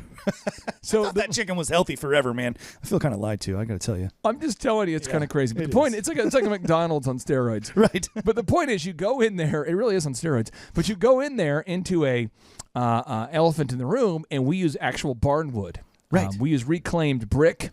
We use everything is live edge wood. I mean, the whole Edison bulbs. It's not all white fluorescent like a doctor's office. Which store do you go in to check on occasion? Is it South Tulsa? Yep, South. But everything. I mean, you notice the shelves are built out of that lead pipe stuff. Pipe, black gas pipe, and reclaimed wood and live edge wood. It's a very cool atmosphere. And so we went with an authentic look, but then we also went with where we book via appointment only. So when someone walks in, they're not waiting forever, and they're not sitting on these ridiculous child third grade plastic chairs. I mean, our competition literally has third grade plastic blue chairs that are super uncomfortable, and they have like old magazines. You're supposed to sit there and read like People magazine from like 2003, some story about Prince Harry or something. Well, that was a really important story, though. So I mean, I'm just saying though, everybody wants to watch. The guys want to watch ESPN. Yes, we offer you a beverage when you get there. Well, guess what else they don't want to do? They don't want to sit there and wait for 30 minutes while somebody's on the phone, while people are taking forever. We don't even have a phone in the stores. It's so cool. There's no phone. The phone rings to a call center, and we have the whole thing has been designed to be the perfect atmosphere for a man. We do paraffin hand dips, hot towel treatments. The whole experience is something that you're going to love, and we believe you're going to love it. But the thing is that we know that you probably already get your hair cut somewhere else. You're probably not just sitting around going, oh my gosh, my hair's getting crazy long. What should I do? I wish somebody would invent the idea of a men's grooming lounge. No, you're already getting your hair somewhere. So what happens is that we offer our first haircut to you for $1. You can't do that. Sounds crazy. Now, Chubb, why do we do the first haircut for $1? Because it's a literal no-brainer. It's such a good deal. If you need a haircut and you're a man, why would you not go in there and get a $1 haircut? Now, Chubb, let me tell you about another company that has a no-brainer right now. Oh, I'd love to hear Onyx Imaging. Now, Onyx Imaging is a company that we actually buy our printer and office supplies from. And I'll tell you this, because a lot of people out there are going to Office Depot. They're going to a Target. They're going to different stores to buy their office supplies, and they're paying full retail price to get office supplies, printer cartridges, toners, that kind of thing. They are. But if you want to save both time and money, you got to check out our good friends at onyximaging.com. That's onyximaging.com. Now, Chip, what's the no-brainer they're offering right now for all of our listeners who go to onyximaging.com? Right now, for new select and premium customers, they're going to give you a free printer. Oh. I'm talking like one of the Big Daddy free printer copiers. Impossible. It's amazing. Okay. They're your one-stop business shop. They can repair your printer. They have loaner printers. They have office supplies where they price match. They deliver same and next day. You've got to get a hold of these guys to keep your business running like a well-oiled machine. 918-627-6611. 918-627-6611. You are now entering the dojo of Mojo and the Thrivetime Show. Can I kick it? Yes, you can. Can I kick it? Yes, you can. Can I kick it? Yes, you can. Can I kick it? Yes, you can. This is Clay Clark on the mic again. Myopic focus, tunnel vision. I'm focused on the mission to teach you the skills and give you the plans. Broadcasting from my lands to the left, to the Portlands. I'm here to tell you you can do it, yes you can. And now, my friend, you got two fans. He be the Z, comma, and I'll be the C, yes, and now let's kick it like Batman, bam, and get a little nuts like pecans.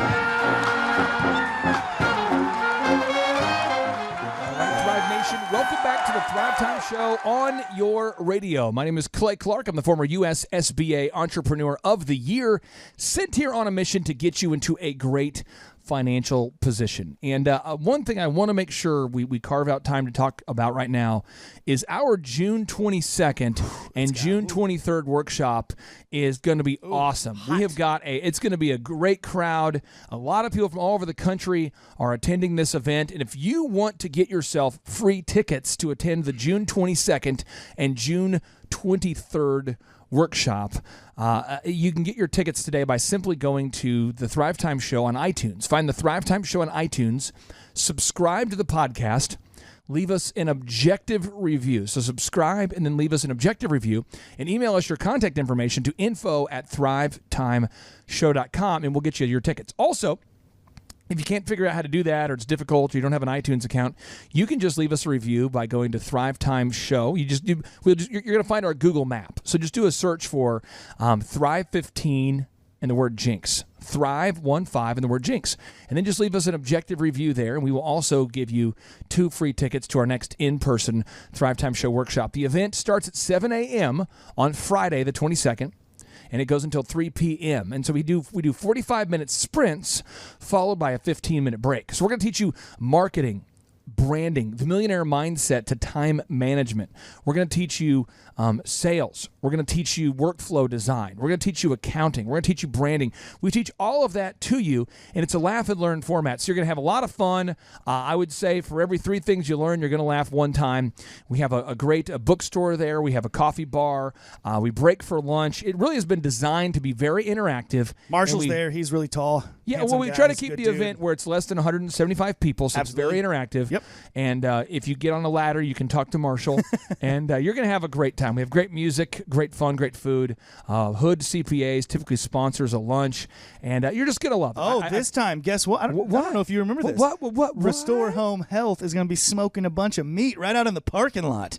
Really? We're going to feed really? everybody. Yes. To quote Bone Thugs, what did he say? Smoking meat, ready to peck you if we have to today. What is it? That's exactly what. Because Bone Thug says, smoking ganja, ready to peck you if we have to today. We're going to be smoking meat instead of ganja. But, so you got to come out. Do you remember Bone Thugs? I do remember Bone. Wake up. Wake up.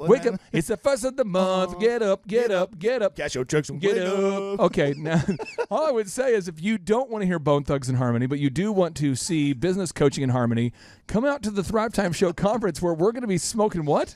Meat. Not ganja. Not ganja. Nice. Meat. Okay, I want to clear up any confusion there. Book your tickets today at thrivetimeshow.com. Page 118 of The Purple Cow by Seth Godin. He explains how to stand out in the clutter of commerce, how to make your business stand out and get the attention it deserves. And he writes, get inside the heads of the people who do care deeply about your product and make them something they'll love and want to share. Marketers and designers who do it can put themselves into other people's shoes and imagine what they'd want. In the long run, learning this knack is actually much more profitable than being able to make stuff for only yourself. Learning this knack gives you more flexibility. This is huge. For the photography company, that's what I did. I got into the mindset of what brides wanted. I asked the women, I asked the brides, I asked them at the bridal shows. I said, hey, if you could get anything you wanted out of your wedding photographer, what are you looking for? And they said, because they would come up to the booth and say, how much do you guys charge? Everyone would say, how much do you guys charge? And every other company just gives them an answer, right? Right. But every woman would come up to the show. So they'd come up to the booth and they'd say, how much do you guys charge? And like you said, the competitors would say, this is how much we charge. Yep. Here's a brochure. I said, well, let me ask you this. Assuming that we could beat anybody's price, what's the main thing you're looking for out of a photographer? I mean, assuming we're the cheapest, because we've got a great deal. They go, well, if you guys could do get my photos back to me within a week or 2, that'd be awesome. I said, what else? They said, if you guys could do free engagement so I could try out the service before I decide to buy with you guys. If you could allow me to do maybe free bridals, that would be awesome before we decide to book with you. If you guys could beat anyone's price, that'd be great. If you guys let me choose the style, that'd be awesome. And that's what Epic Photos became. It became what people wanted. Right. That's what the Thrivetime Show workshop is. I mean, we talked to business owners. I mean, I'm telling you, I have talked to thousands of business owners and said, hey, you've been to so many workshops. I've spoken at these things. And all of them, this is the insincerity of the format. You're asked to speak. If you're a motivational speaker, a guest speaker, I remember I spoke at the Community Bankers Association event out there in Las Vegas. Sounds exciting. And I'm speaking. There are thousands of people attending. And you are supposed to teach people the millionaire mindset to time management where there are thousands of people. Well, if there's thousands of people, Chuck, can you ask a question? You can, but it's probably hard to get people's attention and responses, and it's not possible. Right. So what we had to do in our workshops is we wanted to keep the venue small enough where you could have your questions answered. And Absolutely. So if you're listening right now and you say, gosh, I would like to attend a workshop where I can actually work on my business and I can have access to ask questions I have. That's what our workshop is. It's not a big motivational seminar with thousands of people. That's not the format. So you're going to be seated next to other entrepreneurs. I mean, the last one we had a Charles Kolaw, who owns 3 multi-million-dollar gyms. He's sitting right over there by Pastor Brian Gibson, who's a pastor of a church of thousands of people in Owensboro, Kentucky. And right behind him, we got Aaron Antis, who has built literally thousands of new homes in Green Country with ShawHomes.com. And we have all these people that are dealing with thousands of customers, thousands of members of their church, thousands of gym memberships. I mean, and so you get to sit by people that are going through the same things you're going through, Chuck. Right. And it's not, you will be motivated, but what I would say is you're going to be more inspired than motivated because you've already taken action when you're you've got yourself to the conference, to the workshop. Iron sharpens iron. You're going to be talking to people, getting questions answered that you may not even realize that you had, but you're going to leave inspired and ready to take action with actual action steps that you can put into place immediately to turn your business around. Now, Chup, we talked about Onyx Imaging before and how you should go there for your office supplies, but they have a competitor called Staples. They do. And they're famous for a button. What button are they famous for? That was easy. That was easy. Yeah. Now, if you're saying, you know what, guys, I want to come up with a purple cow, but I want that was easy button. I just want a move that always works. Did you say that on purpose? A move. Move. Yeah, move. I want to move. That always works. If you're looking for kind of the default button that always works, when we come back from the break, I'm going to tell you that move. But this move, Chup, this move is dirty. Chup, this is a dirty move. This move works every time, but it's a little bit dirty. So sometimes in work, you got to get your hands a little dirty. Just grab a notepad, grab a sheet of paper, grab an Etch-a-Sketch, get ready to take notes as we teach you the universal purple cow move that always works. And during the break, I encourage you to go to hoodcpas.com. That's hoodcpas.com. If you're looking for a proactive accountant, visit their website today at hoodcpas.com. See, I'm more than just a rhymer, like a horse with blinders. Focused on the Thrivetime show, it's where you find us. He be the Z and I be the C. Teaching business skills from Clay to Z. We both grew up poor, but we're poor no more. The goal of this show is to help you score. I couldn't see the light until my son could see, but I learned to rock the mic in the high school scene. A young DJ with a $1 billion dream, numb to the pain that rejection brings. So I like a song from a sweating. 3, 2, 1, boom! You are now entering the dojo of Mojo and the Thrivetime Show. Thrivetime show on the microphone. What is this? Top of the iTunes charts in the category of business. Drilling down on business topics like we are a dentist. Providing you with mentorship like you are an apprentice. And we go so fast that you might get motion sickness. Grab a pen and pad to the lab. Let's get in this. It's time to bear some fruit like some Florida oranges. 3, 2, 1. Here come the business ninjas. Oh, it's the Thrivetime show on your radio and podcast download. Folks, show. My name is Clay Clark. Welcome back into my dojo of Mojo. The entire purpose for putting together the Thrivetime Show podcast is because we want to provide you a refuge from the political deluge. Yes. I feel like there's a constant where I'm trying to watch sports, trying to watch like the NFL, right? And there's some guy getting on a knee protesting, right? I'm trying to they'll switch to I'm just trying to watch the Patriots game, and they got some other guy taking a knee, and then all of a sudden the announcer is like, well, the NFL has a problem on its hands. They're going to have to deal with the players. And then all of a sudden, they have somebody an NFL player who makes a statement about something political, and then it's like, oh, no, or a player refuses to go to the White House to meet the president, or there's always something political. And if there's not that, there's always something religious. There's always somebody who's, if you listen to a podcast about business, somehow all the conversations are like, should we hire a homosexual or not? Should we on tomorrow's show? What is the place for lesbians in the workplace? And I'll just tell you this. Just let me get it out there. If you are gay, if you are straight, if you are just the straightest person ever, you are so heterosexual, it's crazy. If you're so homosexual, it's outstanding. If you are either way, I don't care. I just want you to come to work and do your job. And so we've created this show to be the place where you go, you know what, I don't care about the political stuff. I don't want to get into the religious stuff. What I want to do is I want to learn how to grow a successful company. Let me tell you what, when you have money in the bank, you're still going to have problems, but it's so much easier. Now, when you're struggling, financially and you're struggling with life, that's terrible. Not fun. So what you want to do is you want to go through the struggles of life in the areas of faith and family and finances and fitness and friendship and fun. You want to go through all those dramas with money in the bank. Gas you don't in want a to go tank. through all the because you're the man. Right. You don't want to go through all these problems without money in the bank. And so one way to get more money in the bank is you want to create a purple cow. Seth Godin wrote about this in his best-selling book called The Purple Cow. Wow, that was pretty crazy. He wrote a book called The Purple Cow about the purple cow. That's crazy. Yeah, so Seth Godin wrote this book, and he talks about the importance of standing out in a cluttered marketplace. And so he's talking about, hey, if you're out there and you're saying, gosh, I don't know, man. I have a siding company. I have a siding company. I do windows and doors, and I can't think of a purple cow. And I don't know. And I've been thinking about it. I just can't figure it out. He says this is the dirty default move that always dirty. works. Let's do it. On page 125, he writes, "Cheap is one of the only remarkable items that never seems to run out of appeal." Let me try again. Cheap is one of the only remarkable items that never seems to run out of appeal. For just about any repeatable purchased item, he says, for just about any repeatably purchased item, all other things being equal, the cheap one will gain market share. The problem with cheap is that once you start, your competitor will likely play the same game. In an incremental price war, how will one player beat the other and still win economically? IKEA can do it. Walmart can do it. Can you? Cheap is a lazy way out of the battle for the purple cow. Cheap is the last refuge of a product developer or marketer who is out of ideas. So let me tell you how we did it for Elephant in the Room.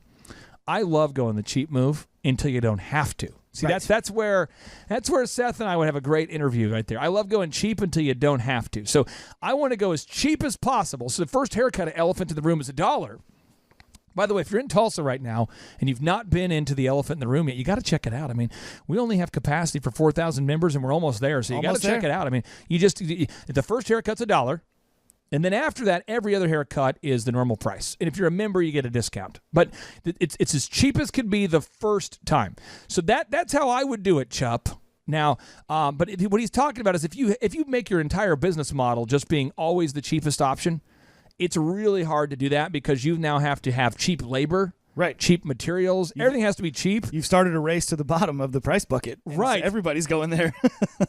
And it really can get tough to hire good people and tough to have good products when you always focus on being the cheapest. But off air, Chup, you had a question in between the break there you were going to ask me. We were talking this previous segment about people talking to their customers about what they actually want. Yes. I wanted to ask you why you think most business owners don't seem to actually do this. They don't seem to actually go talk to their actual customers or their ideal and likely buyers and say, how can we be better? Or what are you actually looking for out of our product or service? I think that I go through life as the drunk guy.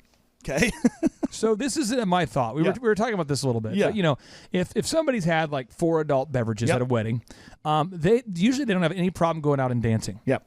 If they've had 4 adult beverages, they have no problem giving a toast. Saying what needs to be said. So I used to DJ though, and this is how every single. I mean, it's hilarious. It was like if I did 100 weddings, 70 of them would go like this. I would say, all right, ladies and gentlemen, coming up in just a moment, the best man and the maid of honor are going to do the toast. So again, the best man, the maid of honor are going to do their toast to the bride and the groom. Stay tuned in just a moment. The best man and maid of honor toast.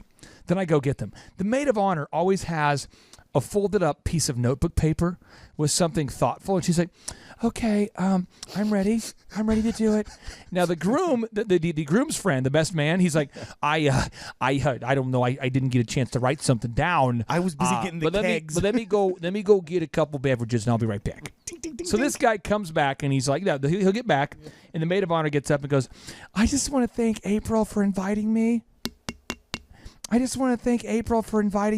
April is so special, and I wrote a poem to demonstrate my love for her. April, you can do this. You can do this, Candace. Candace, you can do this. You can do this, Margaret. Margaret, you can do it. Everyone's like, you can do it. And it's like, April, showers are ours. Because of our power and it's always a rhyming thing, and everyone's like, "Oh yeah, nice." Now the best man gets up 4 beers in because he's had 4 beers. I say 4, it's 4 after the previous 6. Before the wedding started. So he gets up and he's like, Daryl, I'll tell you this. There's a lot of guys, that I went to school with. I'm like, hey, do not point the mic at the speaker. And he's holding the mic away from his face. Daryl, you're like what I would call probably one of my best friends I've ever had.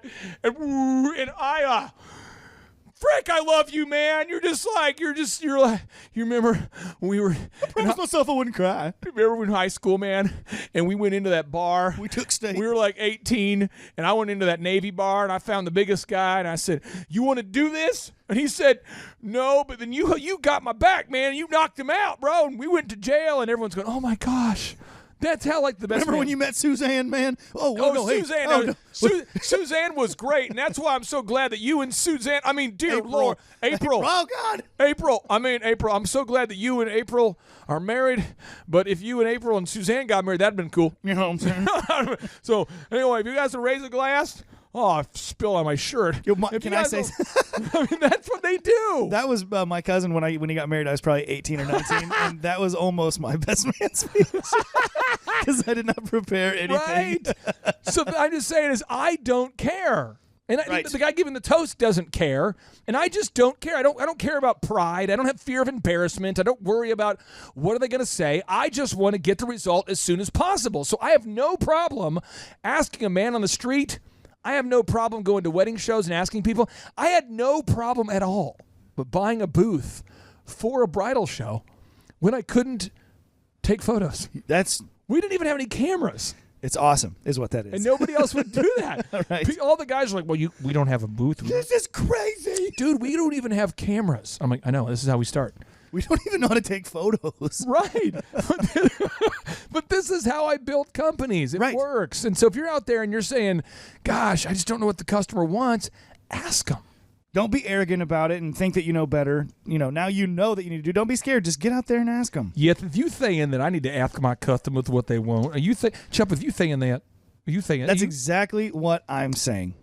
Chup, it seems like you just saying I'm supposed to go out there and just ask somebody. Let's say you might be a company called Platinum Pest and Lawn. Oh, come on now. You might want to go out and ask people if they need termite treatment services. And when you find out that they do, you could have a no-brainer offer like our friends at Platinum Pest and Lawn, where they're going to do a free termite inspection. Right. And if they find that you have termites, they'll do $200 off of termite treatments. Can I give you a testimony real quick about Platinum Pest? By the way, you got to check out platinum-pestcontrol.com. That's platinum-pestcontrol.com.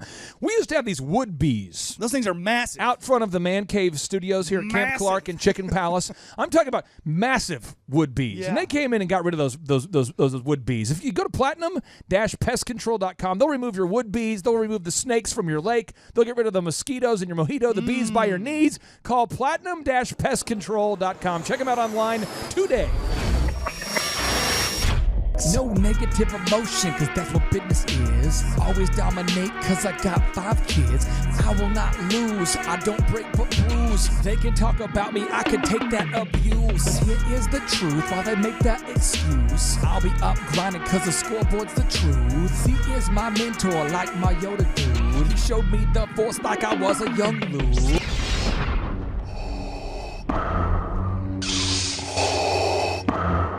Oh, yes, Thrive Nation. Welcome back to the Thrivetime Show on your radio. And according to the rap lyrics there, Z is my mentor. He's like my Yoda dude. Like I was a young Luke, he showed me the truth. I mean that. And I just want to tell you, Dr. Z is taking my kids and my wife and I out to go see the new Star Wars movie. Oh, nice. And I'll tell you the one thing about Dr. Z that I love. It's everything. The one everything. No, I mean, he honestly has been the best mentor in my life. Probably one of the best. He is definitely my favorite male human I've ever met. Nice. And he's just always there for me. He's been very consistent in my life. And I just want to say, if you know Dr. Robert Zellner and you have his cell phone number, shoot him a text message and tell him what a great guy he is. Because is he perfect? No. I mean, who is perfect? But the guy is absolutely as consistent as can be. And to me, that is Dr. Z's purple cow. In a world of brown cows where a lot of people claim to want to be there for you, he's there for me. And when my dad passed away, my dad actually got sick. He had an ALS, Lou Gehrig's disease. And Dr. Z, asked me if he could kind of fill that father role.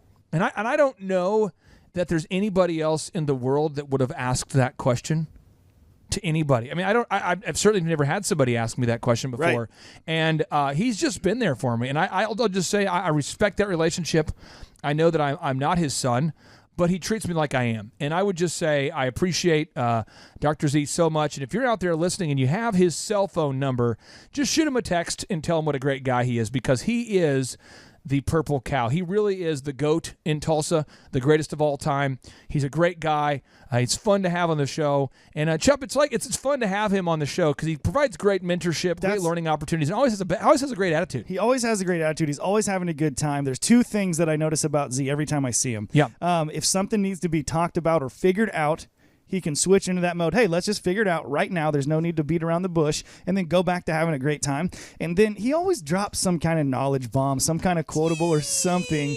And I just remember a few weeks ago we were talking, and this has stuck with me. I think I literally am waking up with this in my mind. Nice. And he said something about don't seek justice, but seek mercy. And that was just so powerful to me, especially from somebody with his position, his stature, his, in the community. He's a powerful figure. And for him to seek mercy instead of justice is so powerful. Let's tell you what, let's focus this entire segment on that idea before we get back into purple cows, because this is an idea that is powerful. I know that for me in business, I get wronged so many times. And my natural reaction is to go attack. So let me just give you a funny example that is Chuck, will you put the Bible verse on there that vengeance is the Lord's? Yep. Vengeance is the Lord's, the Bible verse. Let me pull up the actual verse so I can read it to the listeners here. Romans 12:19. Romans 12:19 writes, "Do not take revenge, my dear friends, but leave room for God's wrath. For it is written, it is mine to avenge. I will repay, says the Lord."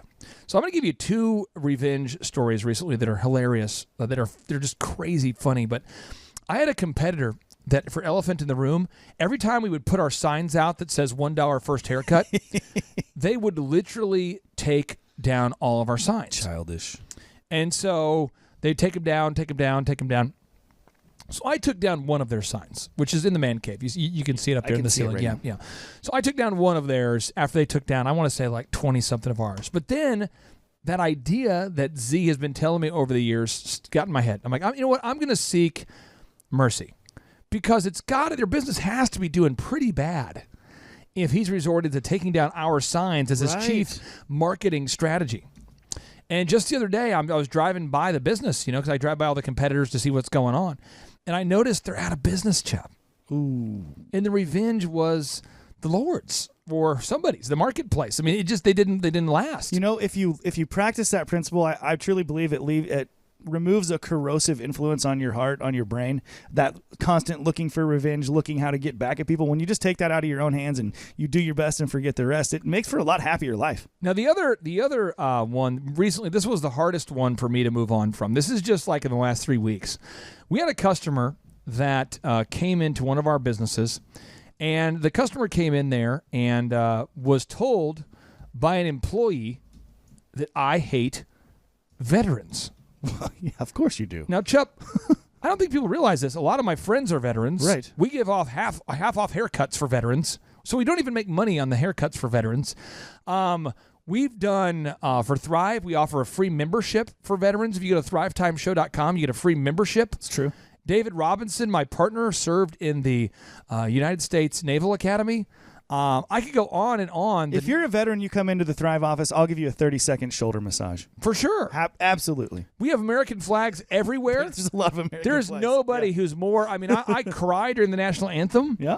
I'm a huge veteran guy. And for somebody to say on social media without knowing me that I hate veterans, one, I don't go on social media, so I didn't know. But then a member of my team, a member of my management team, text me screenshots of what was going on. And this person's getting really personal. They're like, Right. Clay Clark is a nut job. He hates veterans. He discriminates against veterans. He fires veterans. And then a guy that we had to fire years ago suggested that they should report me to Channel 2 to do some like news works for you because I hate veterans. Of course you do. Yeah. So yeah. And I thought to myself, wow. I mean, here's a guy that I fired for being terrible at his job. And he, because he's a veteran, now has a platform. Right. And everyone on social media doesn't know me. And so all I can say is if you go to my Facebook page, I don't post negative stuff.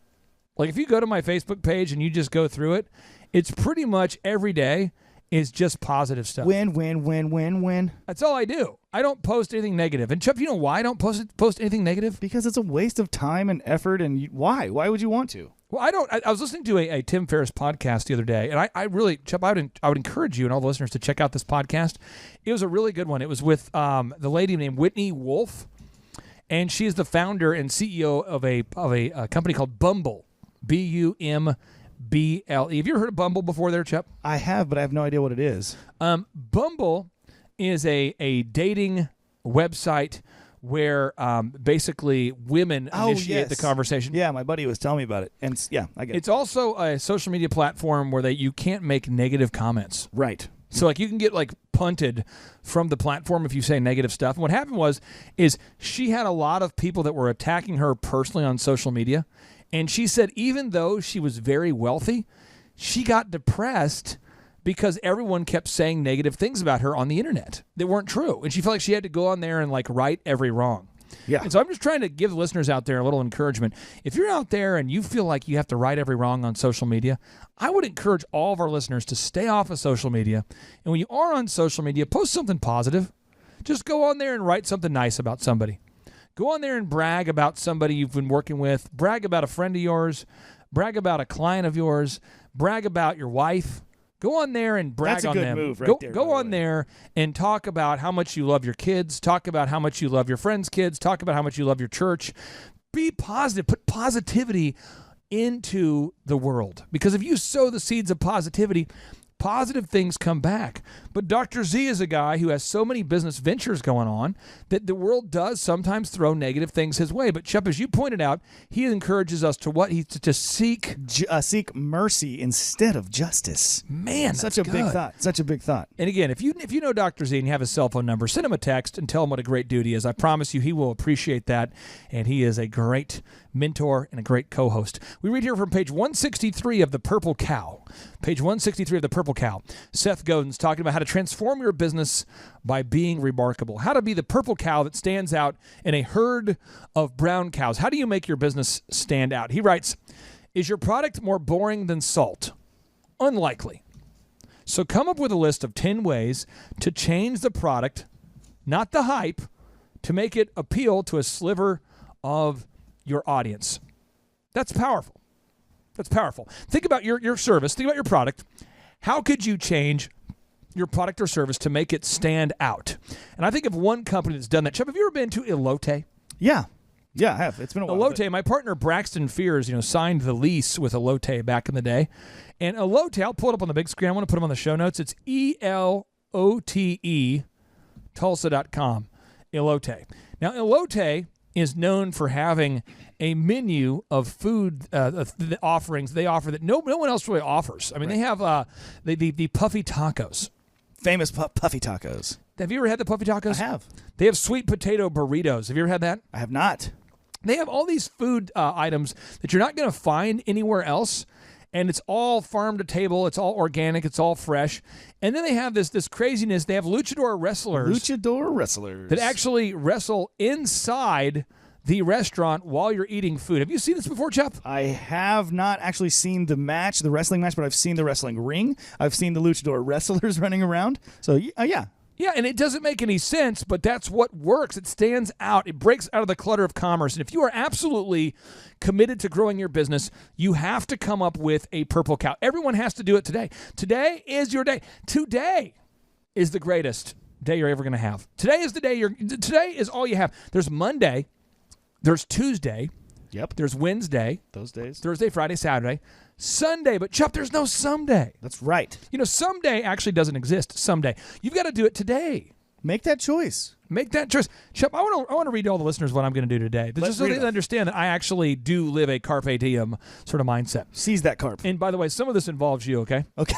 One is we're going to be buying a Mac Mini. Okay. I will go get that, but because we're going to plug in the sound effects to this computer over here. Nice. And that way I can go, hey-oh, hit that button Nice. from here. Yeah. The second is we're going to rearrange the Man Cave studio so that this actual desk is going to be parallel with the wall. So I can get 2 desks in here instead of 1 desk. Oh, he's going to have a master station. That's the move, right? And that way I can have more room to hit those switches. Also, I need to finish the drilling that well, and I need your help because that well, my wife is trying to drill a well in our backyard. Is that well giving you beep? Sorry. No. Okay. We are going to Chuck. That was pretty good. Yeah, that's okay. We're gonna drill down though pretty deep here, and we're almost there. We're 5 feet away. We've hit water. I think my wife's still going to want to drill a lot of wells. Multi-well system. I really think she's going to. So I've got to finish that up today. Nice. I've got to send an email to a partner, and Chuck, I've got to have to send a thoughtful email. He had a question, so I got to respond to that. Nice. I've got to clean out my bag, Chuck. It's it's the weekend, so a lot of times people put crap in my bag. I got to clean that bag out. Get that bag clean. But these are all things I have to do. I have to plan out my son's birthday party, Chuck. He invited us to that, by the way. I don't know if you know that, but I'm coming. Are you? Yep. Awesome. Yeah. So I've got these are all things I have to do.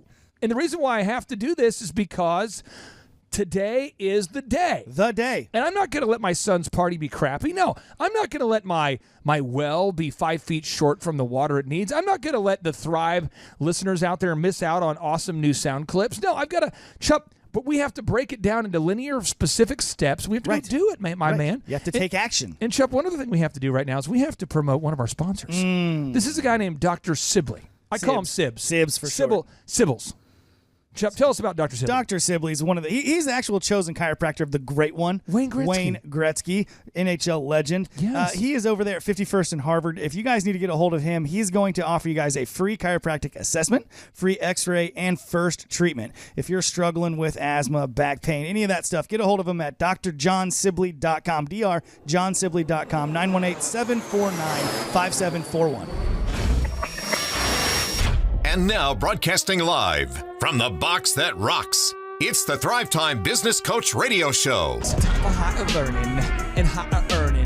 Taking you to the top like we're hiking Mount Vernon. We're changing the mindsets like we're incense burning. Passing on the magic like our name was Irvin. Serving up that knowledge like I was a servant. And I cite what I say so you know I'm not a servant. It's Thrivetime Show, bringing the heat while fervent. Giving it to you straight in a world that's swerving. Stacking the cash, making the dash. Earning the plaques, bringing them back. Bring me the track so I can get up on the mic and speak the facts. Stacking the cash, making the dash. Earning the plaques, bringing them back. Bring me the track so I can get up on the mic and speak the facts. All right, Thrive Nation, welcome back to the Thrivetime Show on your radio. And we're talking about the purple cow. What is a purple cow? Well, Seth Godin wrote a book here called The Purple Cow, Transform Your Business by Being Remarkable. And I think that the book made a massive impact on my life in a way that I can't explain to you how powerful that book has been to me and to my businesses over the years. And so what I want to do is I want to take the remainder of today's show to walk you through case studies of real clients I've worked with and Chup has worked with that have implemented a thoughtful purple cow into their company that's allowed them to transform the company and allows them to grow and to be sustainable. So let's go with the first one. Score Basketball. ScoreBball.com. So let's say you're out there and you live in the Tulsa area and you want your kids to become better at the game of basketball. Maybe your child is sitting the bench. Maybe they're the sixth man on the team or the seventh man. They don't get to play a lot of minutes. And you want them to become great at basketball.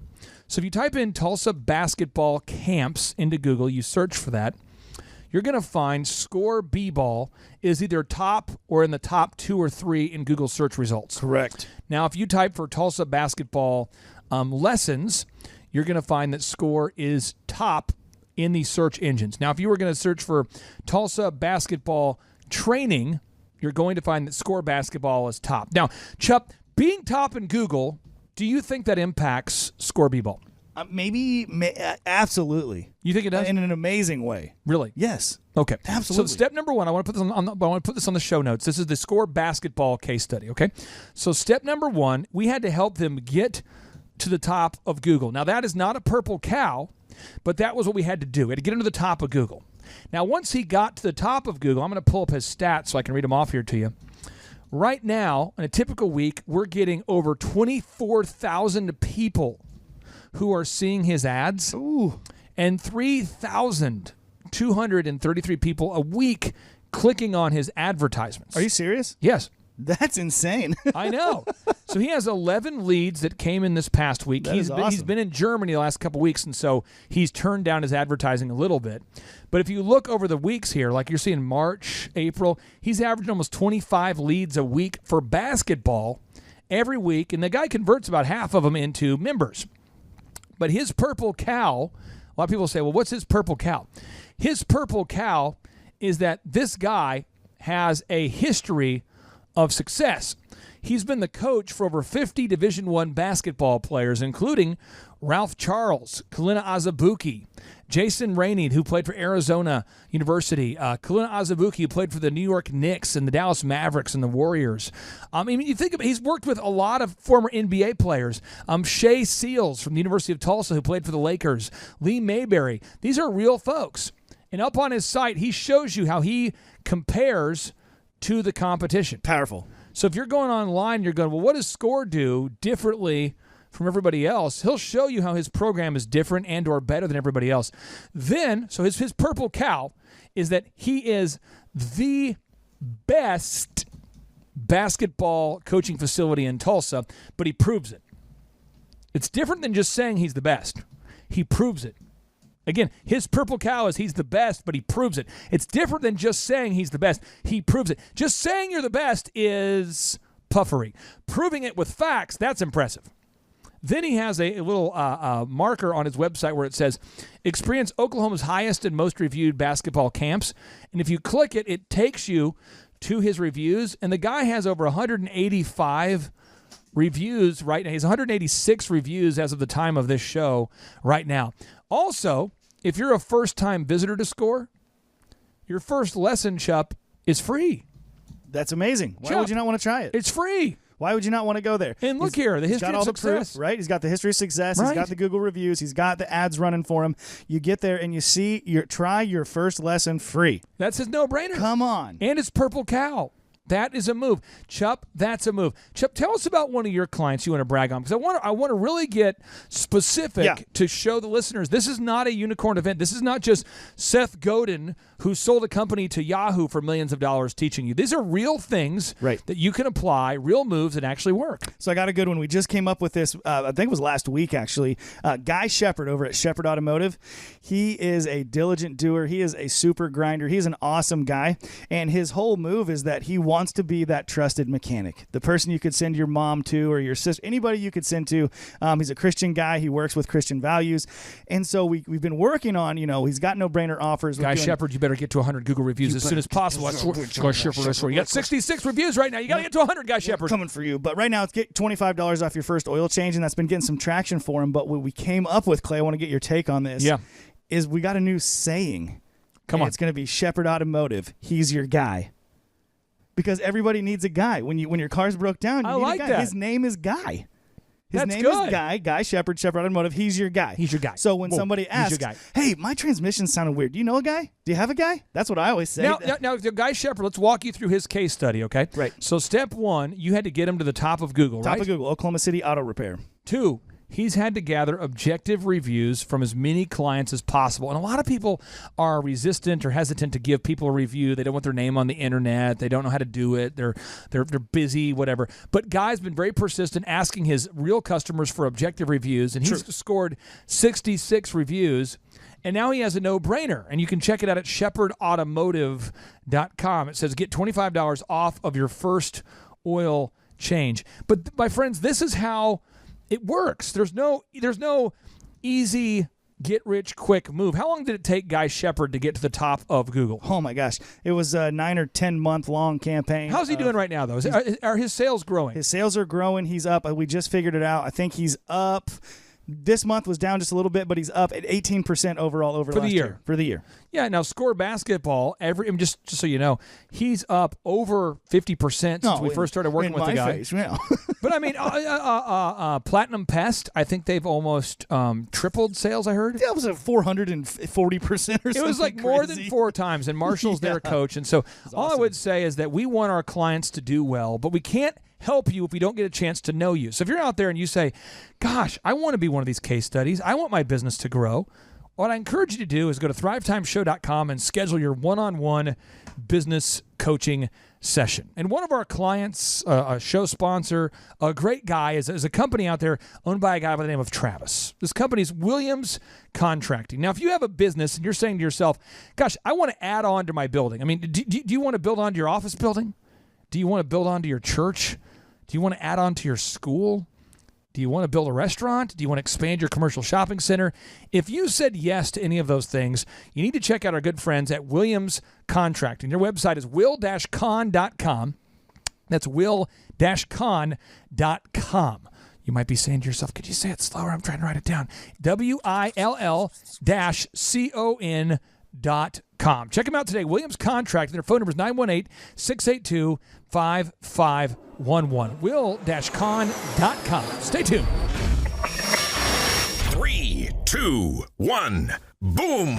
Make sure you never miss a broadcast by signing up for the Thrivetime Show podcast. Rise and grind, the answers you will find. We drop knowledge bombs each and every time. Boom is the sound, you is the noun. The verb is the action, it must happen now. You gotta run the forest to join the chorus of the Thrive Nation that has gone before you. With no excuse, it's time to let it loose. Apply what you learn, the scoreboard is the truth. All right, Thrive Nation, welcome back to the Thrive Time Show on your radio. The entire focus of today's show is trying to help you get your product or service to stand out in a cluttered in the cluttered commerce, in the marketplace, in a world where there's so much advertisement noise. How do you stand out? So I'm going to list off a bunch of purple cows that I'd like for Chup to put on the show notes so you as a listener can think about them, research them, and decide whether you could replicate them in some capacity. All right, so Chubb, we're going to do this, and we're going to have a lot of fun with this. We have a lot we're going to go through here, and see if you can keep up with them, okay? So the first one is thebigtexan.com. We talked about it on yesterday's show, but it is home of the 72-ounce steak. And a lot of people have heard about it, but they say, well, what is the challenge? How does it work? Well, it says here on bigtexan.com, the entire meal must be completed in 1 hour. If any of the meal is not consumed, swallowed, you lose. Before the time starts, you'll be allowed to cut into the steak and take one bite. If the steak tastes good and is cooked to your satisfaction, we will start the time upon your acceptable approval. The time will not stop, and the contest is on to make sure. So make sure before you say yes. Once you have started, you're not allowed to stand up, leave your table, or have anyone else touch your meal.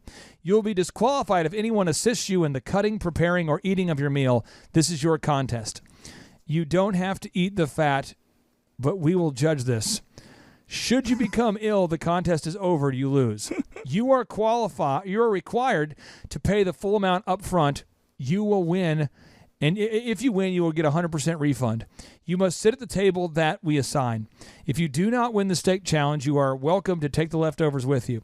No consumption or sharing of the leftovers is allowed in the restaurant once the contest is over. If you fail to complete the challenge, you must pay the $72. That's a big steak. Dude, 72 ounces. With all the fixins. So let's divide that by 16, because there's 16 ounces in a pound, right? So that's a 4.5 pound steak.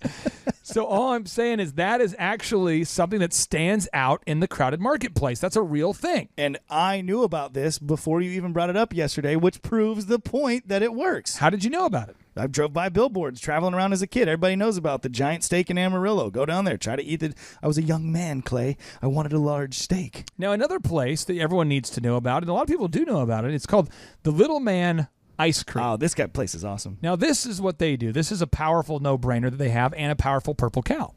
What they do is their actual restaurant. I'm not sure, Chubb, how you would describe. I'm going to pull up on the big screen so you can see it. Let's put it on the show notes. Let's look up Little Man Ice Cream, and let's go to the Google map and see if we can't find the map. So you could give the listeners a link to the actual map. I think that's going to be the move here for us.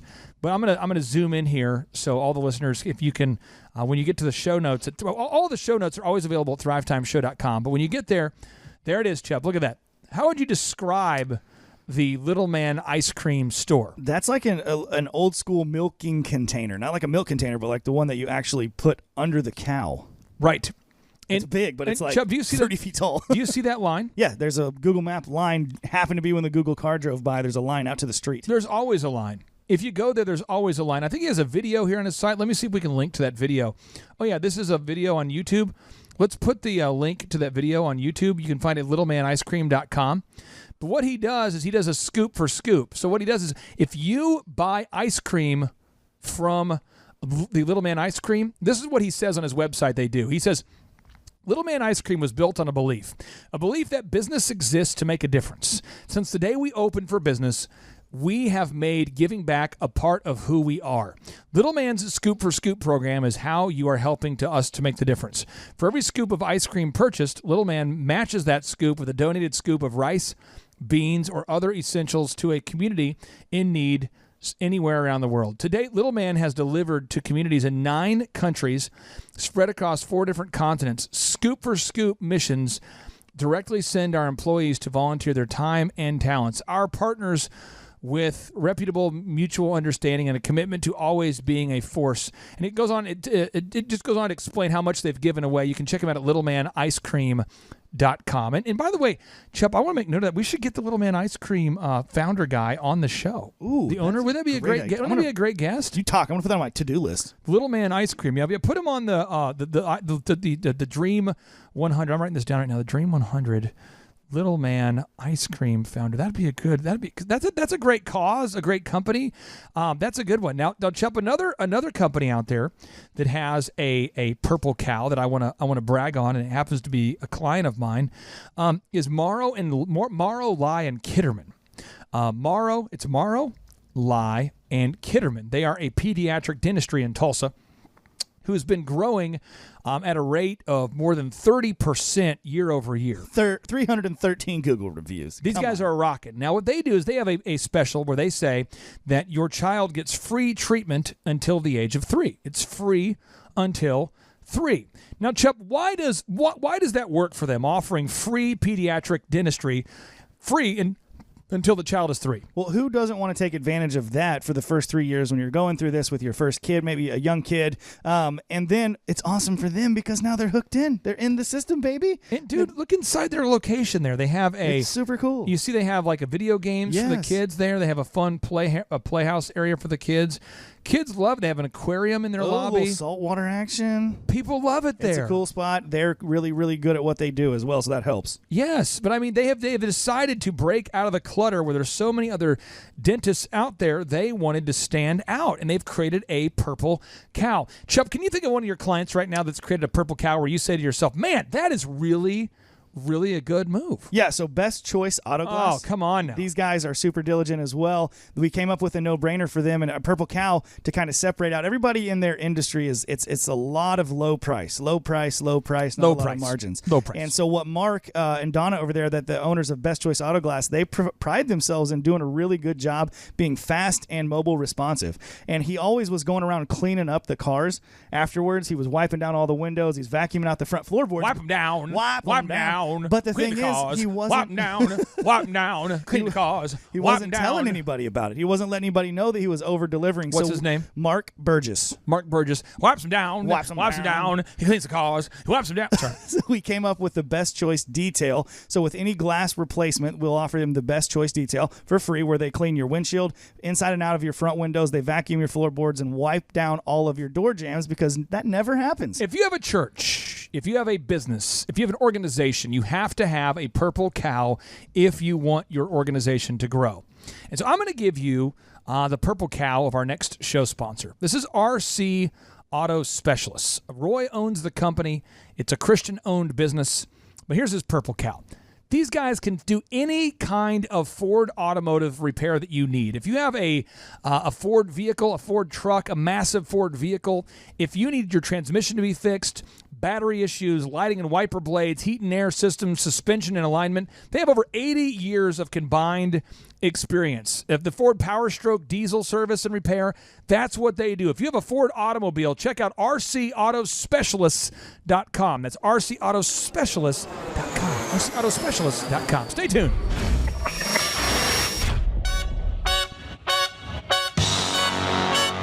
Attend the world's best business workshop led by America's #1 business coach for free by subscribing on iTunes and leaving us an objective review. Claim your tickets by emailing us proof that you did it and your contact information to info@thrivetimeshow.com.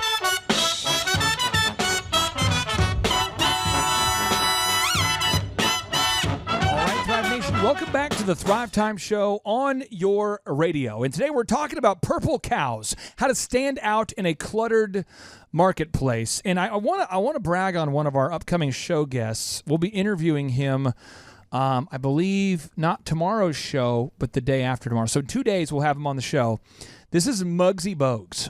Now, Muggsy Bogues, if you look up the name, his original name his given name is Tyrone Curtis Bogues, Bogues. Now, he played 14 seasons in the NBA, 10 seasons for the Hornets. He also played for the Washington Bullets, now the Wizards, the Golden State Warriors, and the Toronto Raptors. The thing about him that is a purple cow, he's got so many purple cows, but he's got a couple that really resonate with me. He was born in Baltimore, Maryland, and he was raised in the projects, which so many kids, unfortunately, are raised in the projects. Where I see the first purple cow is his father went to prison. His dad went to prison. I mean, wasn't raised by a dad, and so his mom raised him, and yet he went on to play Division I basketball at Wake Forest. You might say, okay, there's some other kids that's maybe not a big purple cow. Maybe that's, you say, gosh, this kid didn't have a father. His mom raised him. He went to play at Wake Forest. That's impressive. It's a purple calf. That's not maybe the total purple cow. He was drafted 12th overall in the first round of the NBA draft. And you might say, that's really not that impressive. And that's impressive. I mean, wow, that's good. But that's not really in the world, gosh, we're looking for a real purple cow. The guy's 5'3". He's 5'3" tall. One of the players he played with was Larry Johnson. And when he was on the Hornets, Larry got traded to the Knicks. And if you look at Larry gave him a hug before the game, look at the difference between Muggsy Bogues and Larry Johnson. I got one. Go back one. I'm going to put it on the show notes. Look at that. Michael Jordan versus Muggsy Bogues. It's the one where he's standing next to Manute Bol and they're holding the basketballs right there. Yeah, look at that. Yeah, the difference is it's unbelievable. They're on the same team. Right. It's insanity. I'll put it on there. Look at him getting by Charles Oakley. I mean, how in the world, look how fast he is. That's right. So Muggsy Bogues will be a guest on the show. I'm super excited to have him. Also, we have have you ever read the book called Made to Stick there, Chip?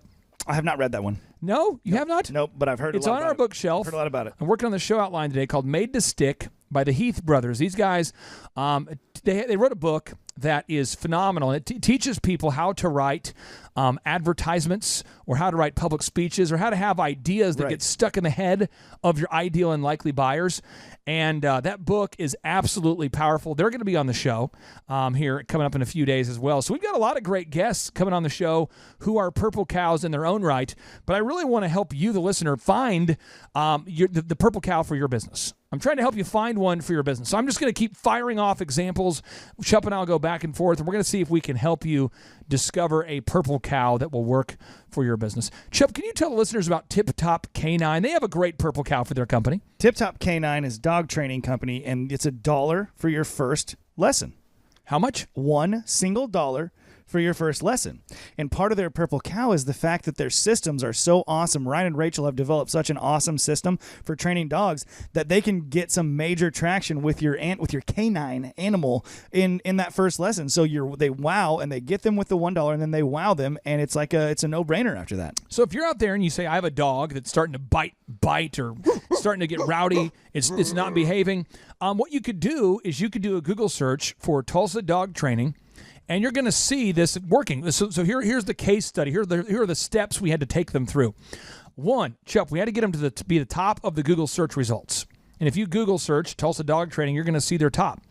2, we had to make sure that they gathered reviews from their actual customers. Chuck, why is it so important that they took the time to gather real reviews from their real customers? Because 88% of people are reading reviews According online. to Forbes. According to Forbes. I'll put it on the show notes. Right. Are reading reviews online. And not only that, they trust them more than the personal recommendation of a friend or family member. So it's so important to get those reviews. It's also important to get reviews because if you want to run ads for your business and you don't have above 40 or 50 reviews and you're not to 100 yet, before you get to that 40, it's not wise to run a bunch of ads and spend a bunch of money because there's no proof out there. You have no Google Trail, no resume online. And then their first lesson is $1, as you mentioned. Now, the $1 lesson is a great value, but it wouldn't work well if they didn't have a lot of reviews. They need to have both. Exactly. But their Purple Cow is it's $1 for the first lesson. So I'd ask you again, Mr. Listener, what is your no-brainer? Chuck, can you think of another company you work with that has a no-brainer? Can you talk about the Keystone Harbor folks you've worked with? Yeah, so Keystone Harbor is a marina on Keystone Lake here right outside of Tulsa, and they have a almost brand new facility out there on the lake. So their Purple Cow was that it's new, clean, and close. All of the other harbors and marinas in Oklahoma are 50 to 70 years older than this place. It's closer to Tulsa than any other big lake experience, and it's clean. They clean it. Turns out there's a lot of cobwebs on all these other places, so they clean this place up. And then so the way we got a hold of them, people, was that they had a really new, awesome fleet of rental boats and jet skis and things like that. So we put some no-brainers out there, rent one jet ski, get one for $1 for your first hour on a rental boat, and it really just drove a lot of traffic out to their facility. Let me give you another Purple Cow. Think about Outback Steakhouse. Outback Steakhouse is famous for the Australian-themed steakhouse. Chuck, are you familiar with the history of Outback Steakhouse? I know that they have a bloomin' onion and something called Alice Springs chicken that smells like an armpit but tastes delicious. You think it smells like an armpit? Yeah, it's like the cheese and bacon and onion mixture kind of smells like an armpit, but I tell you what. Let me give you some fun factoids. Okay. Outback Steakhouse is an Australian-themed American casual dining restaurant, but it has an Australian theme. Right. But it was founded by Bob Bashman, Chris Sullivan, Trudy Cooper, and Tim Gannon in 1988. None of which had Australian ties. Think about that. They did not have Australian ties. They have a business based in Tampa, Florida, and they decided, you know what? We need to have a way for our company to stand out. And it has an Australian theme.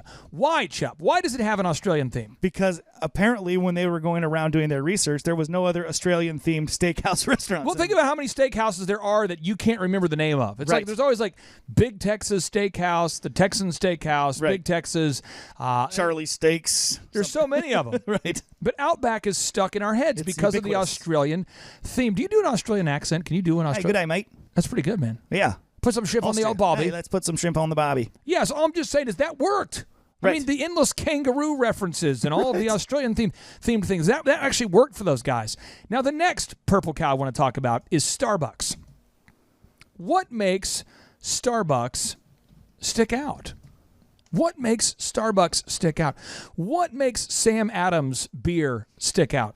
Because the beer itself at Sam Adams is known to be good, but the actual name helps them break out of the clutter of commerce. It has all those historical references. Right. It relates to the revolutionary time where America fought against the British when the colonists fought against the British to gain our independence. Starbucks does everything they do as a Purple Cow. So I'm going to list off the Starbucks Purple Cow moves, and we can put it on the show notes.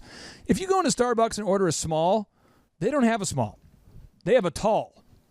Then they have like a grande, right? And they have like a venti. So I think it's tall, grande, and venti are their sizes. Something like that. Starbucks, the people that serve you coffee are not coffee people. They are baristas. Chup, why are they baristas and not coffee people? Because a barista sounds fancy. Sounds like something you might remember. Howard Schultz said, I'm not charging you for the coffee. I'm charging you for the ambiance. He created this thing called the third place. That's right. And so it's the decor. It's the atmosphere. It's the overhead music. It's the sights. It's the sounds. That's why you're paying $5 for a cup of coffee. And Starbucks has absolutely poured their heart into it. And there's a book that I'm going to be breaking down not in the too distant future called Pour Your Heart Into It by the founder of Starbucks, Howard Schultz. But if you're looking for a purple cow, just look up the companies we've referenced on today's show and yesterday's show, and you just have to lock yourself in a room and not come out until you have a purple cow. If you have a business coach, you're one of our coaching clients, have your coach work with you on this. You have to develop a purple cow. If you don't have a purple cow, you will not win. And we want to help you. We want to help you. We want to get to know you. We want to help coach you. Our mission is to mentor millions. And so the only way we can do that is if we get a chance to meet you and interact with you. And so I'd encourage you to go to thrivetimeshow.com today. And there you can find the podcast that you're listening to now. You can find all of the show notes we keep up there. You can book your tickets for our in-person workshops. You could schedule a one-on-one consultation with a business coach. Or you can find our video vault with thousands and thousands of videos archived there at thrivetimeshow.com. But June 22nd and June 23rd, our next workshop is coming up quickly. If you've yet to purchase your tickets, buy your tickets today at thrivetimeshow.com. Again, purchase your tickets today at thrivetimeshow.com. You might have missed it, but our local Blockbuster, the last Blockbuster on the planet, had a Super Bowl ad. No, it did not air on TV. That airtime cost millions of dollars. Instead, this ad debuted online.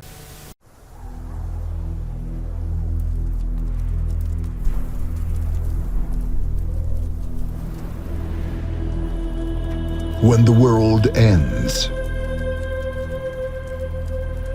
and the internet streams no more,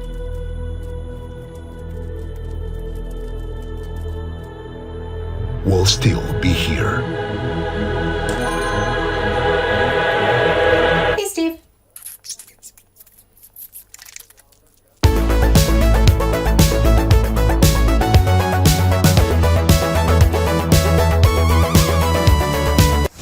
I'm Clay Clark, and I just hired this man, Kenny, and his great company, Highwayman Signs, to install what might be the world's last Blockbuster sign.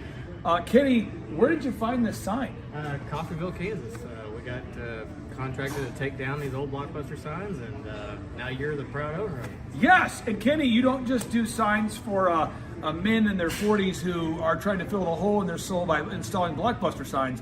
You do signage for other companies too, right? Yes. So tell us, what other kind of signage can you do? We'll do signs for any company. We do vehicle wraps, lighted signs, channel letters, CNC routed logos, pretty much anything you can think or print, we can do. JT, do you know what time it is? 4:10.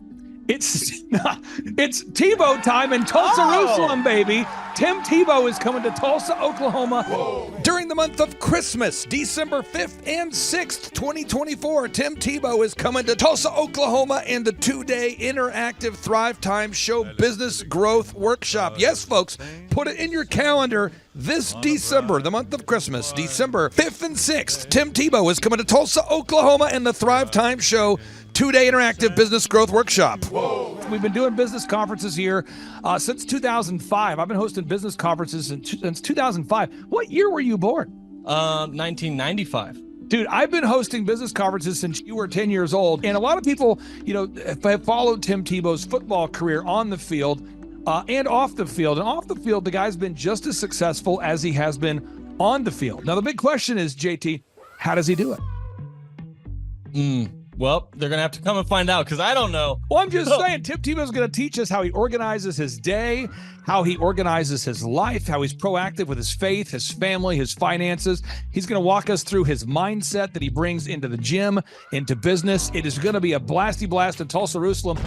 Folks, I'm telling you, if you want to learn branding, you want to learn marketing, you want to learn search engine optimization, you want to learn social media marketing, that's what we teach at the Thrivetime Show 2-day interactive workshop. If you want to learn a accounting. You want to learn sales systems. You want to learn how to build a linear workflow. You want to learn how to franchise your business. That is what we teach at the 2-day interactive Thrivetime Show Business Workshop. You know, over the years, we've had the opportunity to feature Michael Levine, the PR consultant of choice for Nike, for Prince, for Michael Jackson. We've had the top PR consultant in the history of the planet has spoken at the Thrivetime Show workshops. We've had Jill Donovan, the founder of RusticCuff.com, a company that creates apparel worn by celebrities all throughout the world.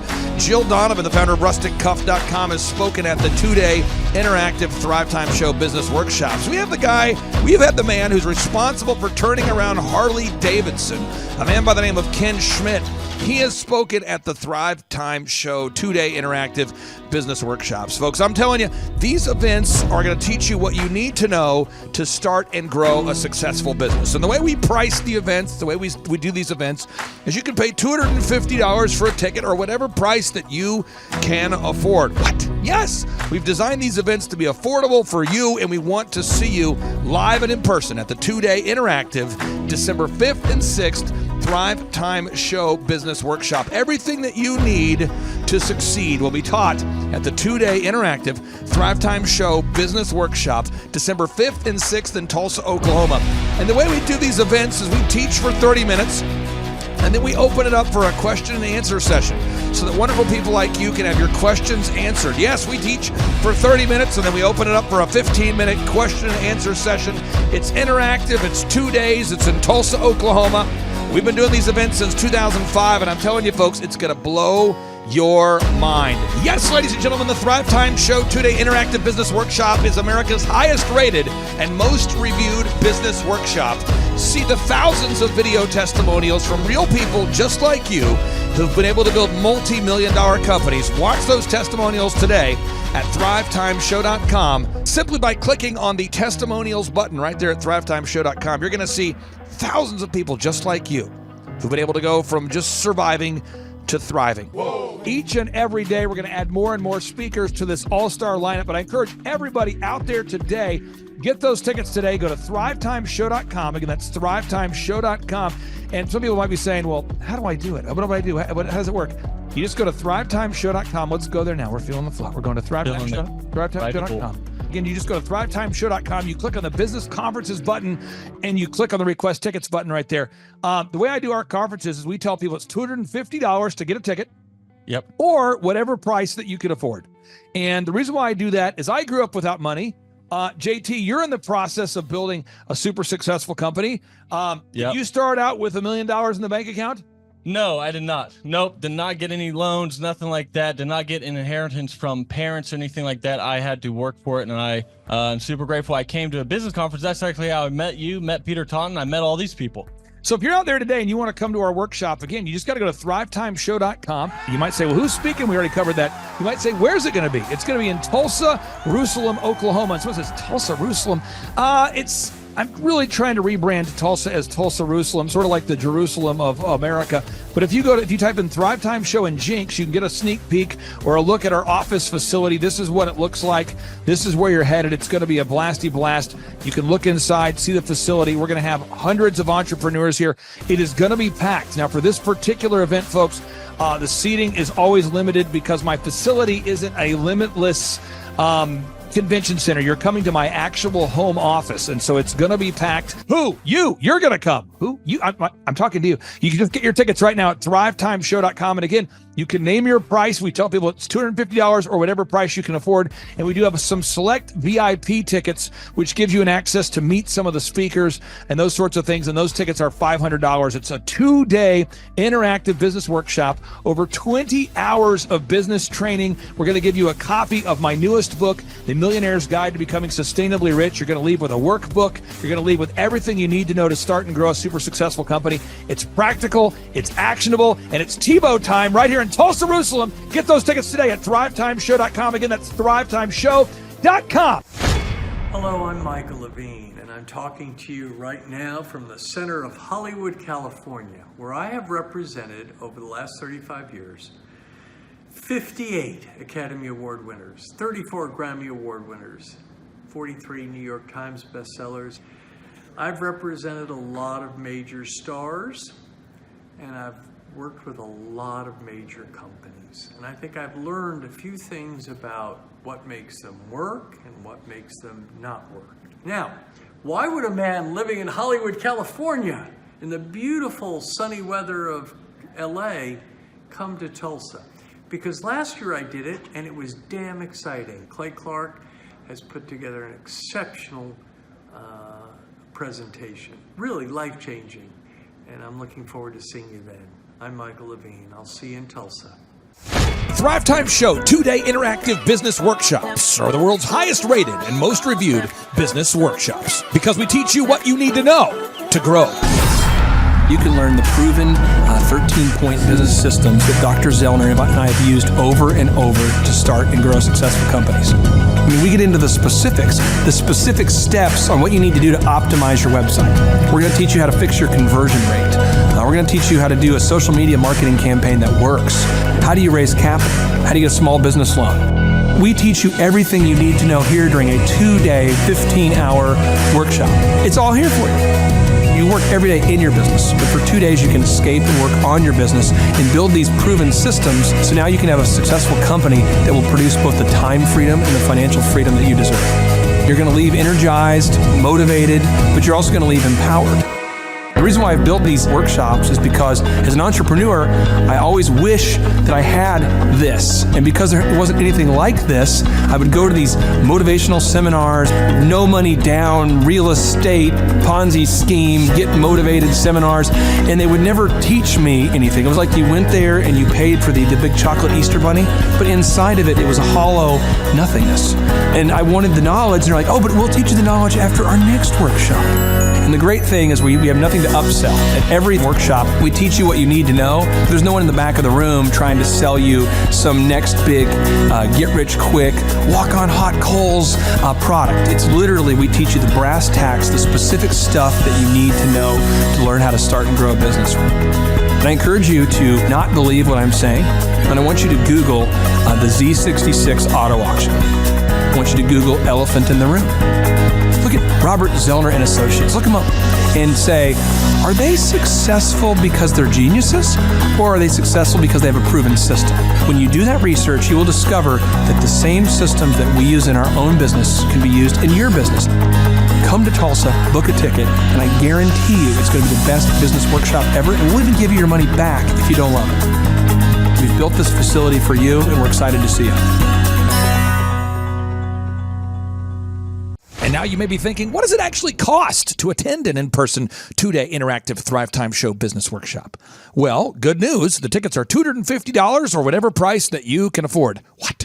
Yes, they're $250 or whatever price you can afford. I grew up without money, and I know what it's like to live without money. So if you're out there today and you want to attend our in-person 2-day interactive business workshop, all you got to do is go to thrivetimeshow.com to request those tickets. And if you can't afford $250, we have scholarship pricing available to make it affordable for you.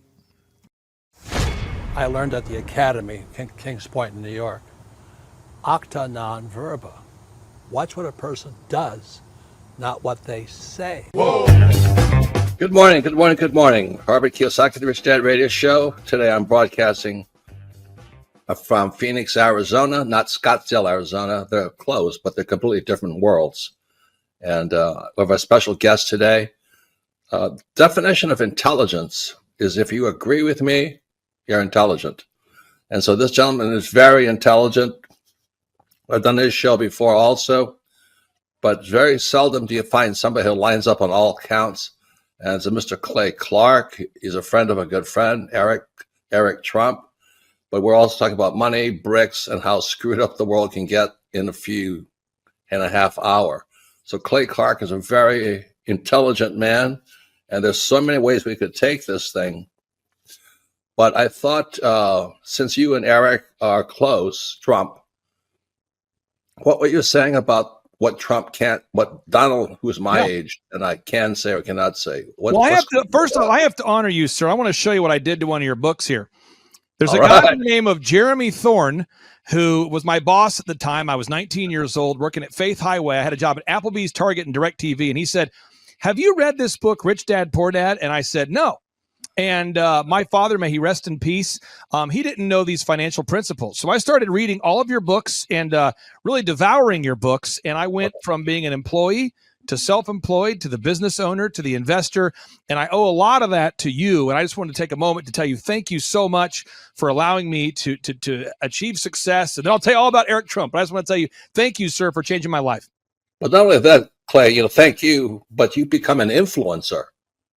More than anything else, you've evolved into an influencer where your word has more and more power. So that's why I congratulate you on becoming. Because as you know, there's a lot of fake influencers out there, too, or bad influencers. Yeah. So anyway, I'm glad you and I agree so much, and thanks for reading my books. Yeah. That's the greatest thrill for me today. Not a thrill, but recognition is when people, young men especially, come up and say, I read your book, changed my life, I'm doing this, I'm doing this, I'm doing this. I learned at the Academy, Kings Point in New York, acta non verba. Watch what a person does, not what they say. Whoa.